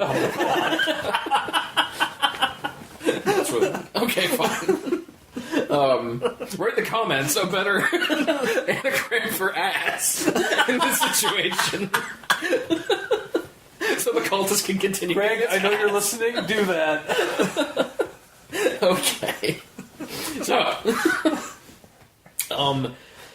where are we? Okay. So, after, this is after they do the Ouija board thing and all that, and Tara starts messing up, like acting weird. So he's like, the quote is, he's saying, "There's nothing in the Ouija board." I tell her it's nonsense. She's trembling. I laugh. I tell her to go put the book in my. I can go put the book in my car if it makes her feel better. She wouldn't answer. Annoying, so annoying. And I said, "That's annoying." So there's 3 annoyings already. So you're annoyed. Yeah, surprisingly. Then hippie guru. It's a tiresome thing. We use her house, but she's a useless hippie. So like, I literally just said. I know. I know. You went the full quote. Like, yes, I just did the entire quote to show his level of douchebaggery. Yeah, no, he his really, varying degrees of it, because like he starts out nice, like, "Oh, it's actually bothering you. I'm sorry," and she's still upset. "Oh, should I go put it in the car? I'm sorry." And then immediately he's like, "Well, fuck you then." Yeah, no, he's an asshole. This guy. He's just a dick. He's Satan. He's suddenly Satan. Yeah. Yeah, that's where he became suddenly Satan. When he snapped at that section there. Christ. Yeah. And also, so at this point, I was under the assumption that he's writing this in the future and he's recalling past events. Yeah. So why is he writing it down like he doesn't know why she's freaking out? Meanwhile, he totally knows. I think he's trying to live in the moment at that point. Like, he's like trying to recall. Like, at that point, like basically at that point, he didn't know what was going on, but now he does. Like, but he does. At the time when he's writing it, he knows what's about to happen, but he's trying to tell the audience at the time he didn't know what was going to happen. Yeah. But like, and why did Tara know? Yeah. Does she? Reasons. Yeah. Was she does she have some kind of like sixth sense or something? Because she knows that he's coming like through that door. And it's not until we get a photographic like proof of it, or like the clickety click of the camera and the lickety split, bam, the Mummer Man shows up. Yeah, the fact she kind of knew what was going on, I figured a little bit later on, after some of the horrible shit happens, he would be like, how did you know that he was showing up, Tara? And she'd be like, reasons. Here they are. Have them. Yeah. But we don't have any. No. We just have reasons. She looks like wood, and then suddenly he shoves it down her throat. She looks like wood? She looks like wood. That's what the Mummer Man says. Does he? Here it is. There's Tara in the corner, rocking like a bobbin. He said she looked like wood and pushed it down her throat. She looked like wood. Yeah. Okay. I'm sure I'll get into that. Okay, so, this is kind of a long quote. I don't know if I should read it or not. It's essentially, at that point where you jump down the spiral staircase down the middle, yeah. At that point, he just starts immediately going into, like, gore porn for no reason. Yeah. That's what I felt. I can quickly read if you want. Oh, sorry. Are you talking about the part where the eyeballs and stuff of that, and then, like... No. Earlier on. Okay, so he takes the picture, he's like, at that point everything changed lickety-split, and then I believe this is right after. Imagine you were living a life when one day you find a door to another world. But that world is reality, and yours is a sham. Your life is a delusion, in rules and truths written for by a liar whom you admire. Like watching your killer slide the knife across your belly, dipping the tip into the button, pushing, so that everything sinks like a piece of elastic to show the curve of space, and how see how gravity sinks? See how the blood bubbles up? None of it is real. Only the pain is true. Then the first thing I have written down is, what the fuck? What is the purpose of this? See, okay, so you say gore porn. That actually isn't as bad as that's not as bad a graphic detail. Like, I know, but it continues with that throughout the rest of it. Oh, I mean, yeah, but they're not, like, they're graphic, but they're not, like, done, like, as bad as they could go. Like, and, like, the offset is the bizarreness of this entire, like, section. But, yeah, that also, like, I think that was actually the start of, like, whoa, this is a really trippy, like just acid tripping balls kind of thing. But, like, it's also, like, hearing you read that sounded like a really clunky sentence. Yeah. I could read the entire thing and you say that for every sentence, probably. Like, yeah, no, like, it's just, like, it's... and, like, I understand what he's trying to go at. Is, like, basically, like, his world has been opened up to, like, some... Like, basically, he's been shown that the world is not what he thought it was. I just don't understand the connection of being stabbed in the stomach and watching yourself bleed to be connected to taking a picture and all of a sudden things being fucked up. How's that connected? Yeah, I got nothing. No, I have nothing. I just don't understand the point of that. I don't know. Mikey? And maybe that's also part of the confusion? Well... I'm just trying to think, what if Tara spiked the book club food? With mushrooms. Or roofies. Some other form of hallucinogenic. So by the end of this, they just wake up and it's all a dream? No. The author is actually the Mummer Man.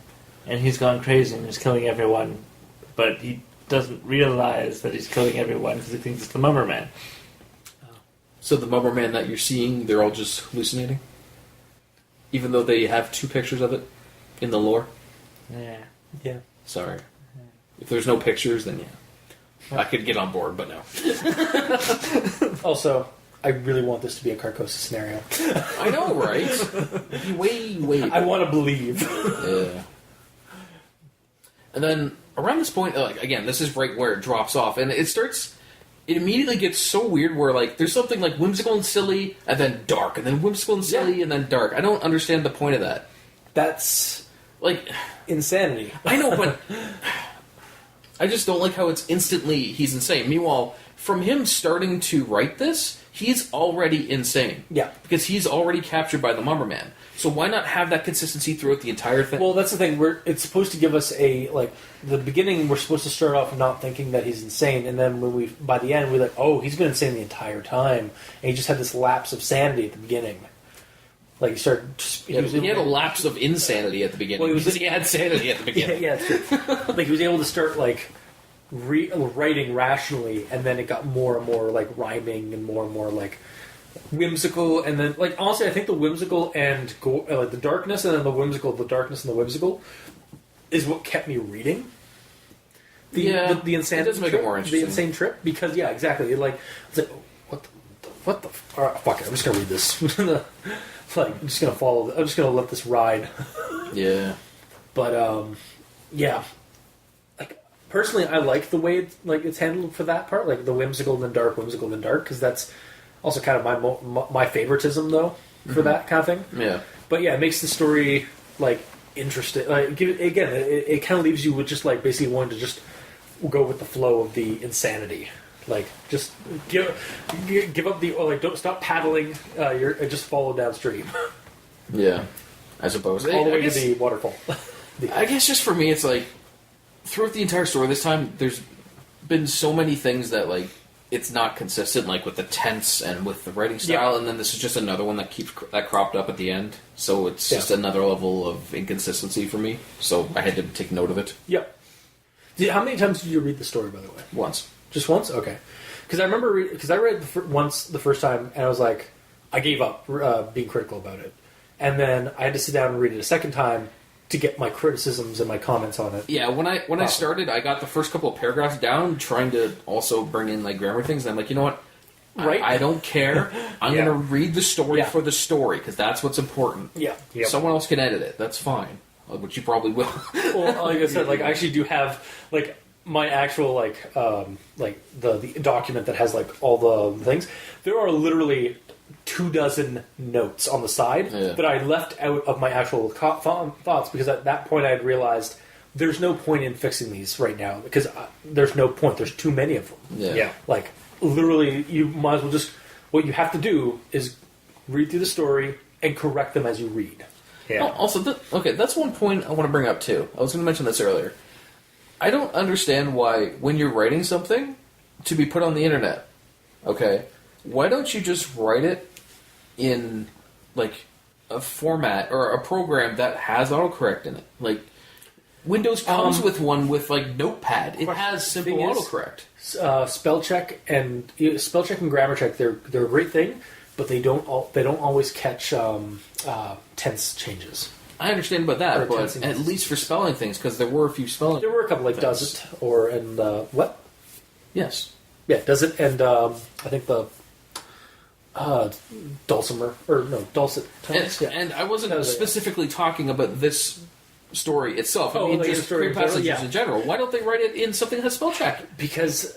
And I don't know if this is always the case. Honestly, if some Creepypasta writers can let us like send us a message like clarifying, it seems like a lot of them write them directly into the pad on the website. On the website, like in real time, which I'm surprised that a lot of those don't have a spell check like option already integrated. The browser. Yeah, it's a browser based thing. But again, like if you're actually wanting to be a writer and you're enjoying this, you figure you would be taking your time, writing it down in a text document on your computer, and then when it's done, drag or Control A, Control copy C, paste, copy paste, copy pasta. And then I think a majority of them do post it online like that, like as it is, to get criticism or to get people to like get the internet as your editor. Like maybe you don't have somebody that you know in real life that will edit your stuff. So you use the internet as your. I understand that, but for ones that have simple spelling errors, it's kind of like, why not just use autocorrect? You're putting that on other people. If you're putting it out there for the reason of you want people to comment and fix your spelling errors, why? Yeah, maybe that's not why you're writing the story. Yeah, like spelling errors, you really should be able to catch on yourself, or if you do catch a bunch of them, but maybe you missed a couple. Like those are kind of acceptable limits. Yeah. But like when you're just basically like I just need to get it out. Actually, you know what? Actually, somebody even mentioned to us in an email recently regarding editing and some of that. They didn't really know. Like they didn't really have an idea of like what their issue, like their error issues were. They just wanted to get everything out on the piece of paper on the pad. I understand that, but get it out on Notepad. It has. I know. It has simple autocorrect in it. it's actually a frame of mind when writing, which is to get your idea on the paper as fast as you can. As fast as you can before you forget it, and then go back and edit it. But people miss the second step of going back and editing it. Yeah. You can edit yourself the first go, and then if you wanted to use like the online thing as like an editing thing, maybe don't like post it. Post it on like a site or something like that. Maybe go to like a board or something that is specifically for like getting editing critique and stuff like that of your story, and then post it somewhere on like once it's refined. Well, either way, I feel like we're going too deep into this one. We really are. We're probably almost like at the 2-hour mark at this point. No, so. I mean specifically on this one section where like the spelling itself wasn't that bad in this. I was just. I don't know, I just kind of feel like that needs to get out the there. grammar is the problem in this one because of the tenses and stuff like that. Yeah. And spelling, like a lot of them do get spell check, but then when you read them, you go, well, yes, that's a correct word, but it's in the wrong spot. Like they need an extra letter or something. Yeah. All right. And if there was a grammar check on this, all he did was add a bunch of periods. Yeah, pretty much. Yeah. But anyways, moving on. Yes. So there's a quote here. He claims us by name and wants his fun. We scream too. So throughout this, he's saying that the Mummerman is talking to him. Yeah. So why gloss over the fact that this thing is speaking to them? Why not have quotes of what this thing is saying to make it more creepy and immersive? Yeah. Like, if this thing shows up, like, in the room when they're all going, trying to get over the back of the chairs, why not have it speak to them there? And say what it says? Yeah. And, like, unless... And this, if this is the case, it should be mentioned in the story. But what if it isn't capable of speaking verbally? Like, it's only of, like, screaming stuff, but then you hear your name in your head. Like, like he says, like, it's telling him things in his mind. Like, it's in his head and stuff like that. So maybe it's actually, like, he's only getting, like, the words reverberating in his mind, not, like, vocally. I don't think he outright says that. It isn't mentioned. Yeah, but if that's the case, fine, but explain it. Yeah. And then, I got a quote here. Describe the sounds I made. I think this is in regards to... I'm not sure, honestly. Oh, well, either way. A scream like a pig if you stuck it with a knife, sliced it sideways, and bled it in a bucket. That's the sound he made. So that's very oddly specific. Voice of experience, maybe? Is that why he knows what that sound is like? Yeah, maybe is his family butchers? Yeah, maybe. Yeah. I mean, he knows what a moon calf sounds like, and a moon calf is basically an unborn fetal calf. Yep. Like it's a calf that comes out too early or something. Oh, I see. Now, and is screaming and dies. Another or something like explanation. That. I mean, it's creepy, but like, yeah, it's comical. I believe another... What? What's wrong with you? Lots of things. Yeah, apparently. Okay, moving on. Sorry, you were saying something. I believe another definition of mooncalf is fool. Yeah. Oh, that's true, yeah. So it doesn't need to be the gory... Yeah, the man likes his gore porn. I mean, I don't, but... Is that why you nodded to me when I said that? I just have a higher tolerance Oh, in stories sure. when that stuff shows up. I suppose. Yeah. And I believe fool makes more sense in the no, context. that's definitely more accurate. I'm willing to accept that. Yeah.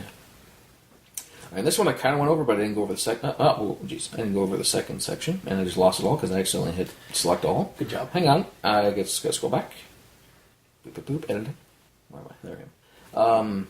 So this is in regards to he's over me now and all that. After that, it says he wants me to write, and then maybe he'll send me into a nightmare where we can spend some time alone.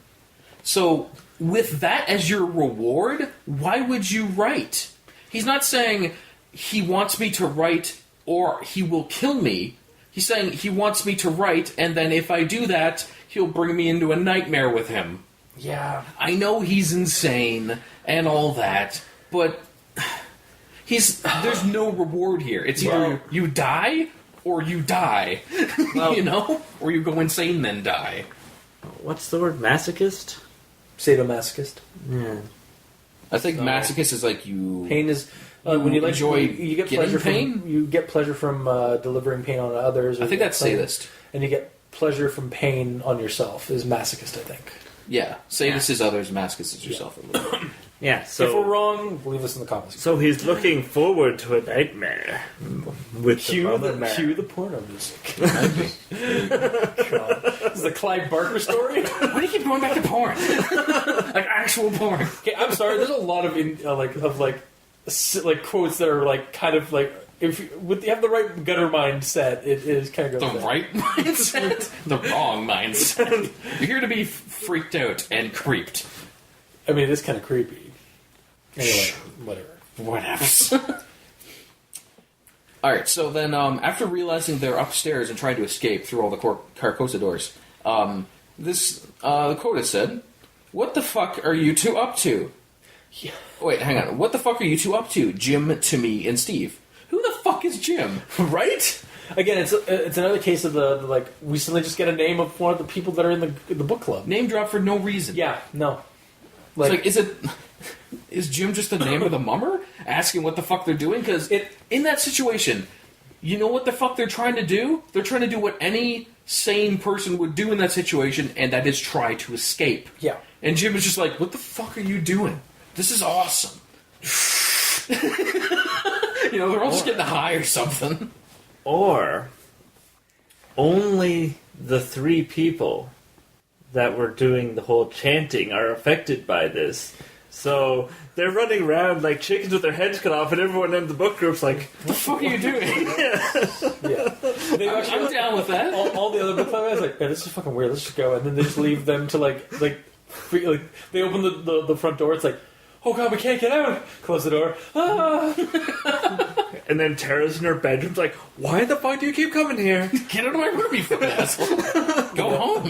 Yeah, Call the cops. Yeah, they're just hallucinating. This whole thing. Yeah. I'm so down for that. I'm not. I want Carcosa, damn it. Well, me too, but like, it's better than what we got. Yeah, I know.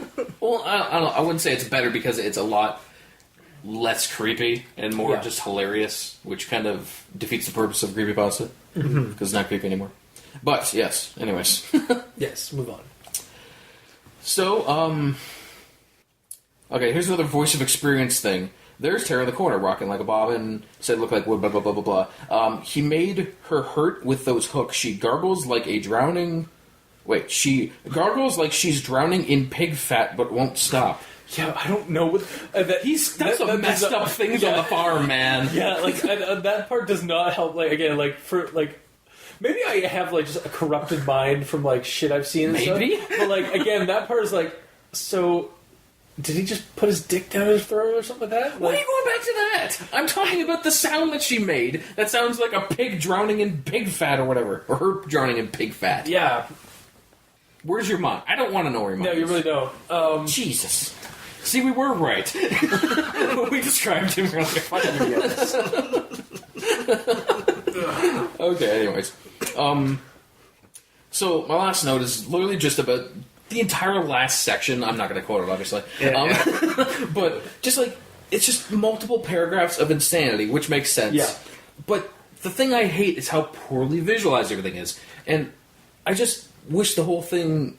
There's a lot of things I wish. I wish either the whole thing was written in crazy speak the whole time, or the whole thing was written normally. I just wish there was consistency with this thing. Because in the last section, they kept jumping from things that I had no idea what was going on. I think I hate that. We covered it earlier. When the story should have been written at the beginning, like, rational, just, like, tell us what happened, what brought us to this point, and at the end, it's like, you're writing it now in real time, and you're going through through Carcosa crazy land. Yeah. Like, but don't write it like. Honestly, I think this would be a good like story if they did not write it like a crazy person. Yeah. If they wrote it like a normal, like somebody writing a story, and just describing the insanity. But you don't have to like write it like you're in that insanity. The thing that bugs me about it is like the whole when you're reading this, you want to get to the end. That's where the interesting stuff's happening, but that's where the confusing stuff's happening. Yeah. Everything else before that makes a lot more sense. So it's kind of more enjoyable to stop before the end, because you don't... I don't get anything out of the end, you know? So it kind of... I don't know. It leaves me a little confused, and like I don't know what I just read there. Yep. No, like that was my... When I first read the story, I was like, well, that was thing. an experience. I read words. It's trippy. I kind of like it, but I'm confused and I kind of don't like it. Yeah. Like, and I guess we're going to boil down to our recommendations then. Yeah. with that. Mm-hmm. Yes. I don't recommend it. Okay.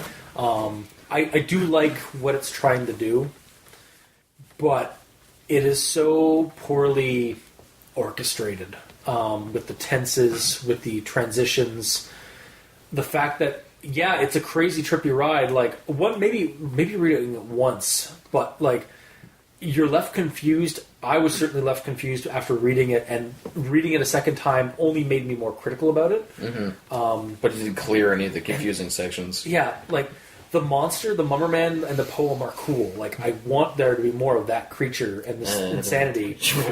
That's my perspective. Yeah. My opinion. But as a story, like this needs to be redone, like with a more coherent storytelling. Like again, like we keep repeating, like we're insane.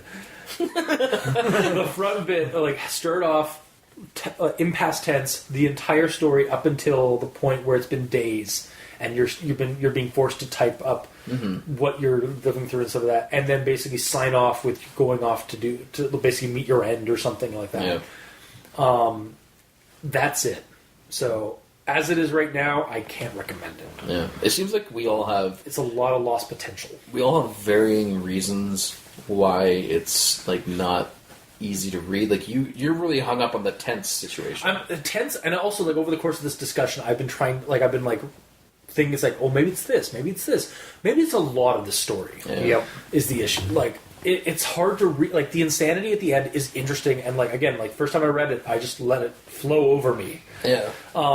But it was hard to read by the end. So it's like it kind of disengages you from like any kind of creep factor. Yeah. Aside from just being, it's whimsically bizarre. Like, a lot of lost potential in this story. Like there's a lot of potential in this story for me as a creepypasta monster, the Mummerman. But it kind of just gets drowned. It just drowns in poor writing. That's really what it is. So, Mikey, he stands regal. Your recommendation? Where do I start with this? I hope you don't read this. I don't think much good will come of it. Done. Yeah. There's your recommendation. Yeah. Okay, so mine. Is that actually everything you have to say? Yeah. What else? We've said so much. Yeah, really. And that was just quoting the stories. Yeah. There you go. Yeah. Quite possibly the best part of this writing of the story. Yeah, I'm also not going to recommend it. Like, I hate to give it a 000 on this, but I know, it's like there's almost nothing in it that got me. Like, the monster described in text was hilarious to me. The monster shown in images was hilarious to me. It's confusing to read. The payoff at the end is extremely confusing as to what is actually happening, so I can't get immersed into it. If I'm not immersed into it, I'm not creeped. Yeah. And I'm here to be creeped. So and that's not what happened. So yeah. Like it's definitely on the spectrum of weird creep, not scary creep. Yeah, and even that. Well, again, my opinion, it's on that angle, but it doesn't. But I have to admit, it doesn't work with the story. Like I could, and also I'm just not like I want this to either be a Carcosa story or a True Face story. I definitely don't want it to be I don't want it personally to be a hallucination story, but that's something that you guys want it to be. Well, I don't know if I want it to be that. I would rather it be in the Muppet world, and Gonzo goes insane and becomes a flesh puppet and starts murdering people. Oh god, he becomes real. Yeah, he gets summoned, and actually like in real in that his felt starts becoming flesh. Like what we get, like the puppeteer gets like ripped out of him and starts put on the puppet. I kind of wanted to run like a scenario of this game actually in Goblin, but I think it might also work for Puppet Land. Yeah. But anyway, in the way you're proposing it. But anyway, now that we've completely alienated our listeners who don't play tabletop games, it's fine. Yeah, no, so basically a roundhouse kick to the non-recommendations. Yep. All right, well, that's this week's episode. If you liked what you heard, if you didn't, leave us a comment in the comment section below. Let us know what you think.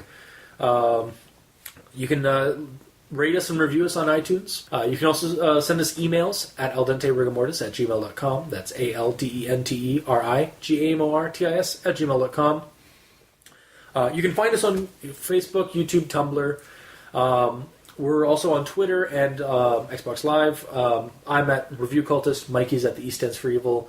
The Gamer in Yellow is at The Gamer in Yellow on Xbox Live, except without the W, because Xbox hates him. Hates my name specifically. Yeah. And if you'd like to support the show, you can go to Patreon, look up Al Dente Rigamortis, select the backer tier you'd like to support us at. We have behind-the-scenes episodes, special episodes, early access. Just choose the tier you'd like to support us at. For our patrons right now, thank you immensely. You are keeping the hosting bills at bay and helping us grow. And if you'd like to check out the title cards for each episode, you can go to Al Dente Rigamortis on YouTube or crazonstudios.tumblr.com and check out the images or the video versions of each episode. So, until next time, I have been your host, Review Cultist. I'm Mikey. The E stands for evil. And I'm the Gamer in Yellow. And this has been Al Dente Rigamortis. Sleep well.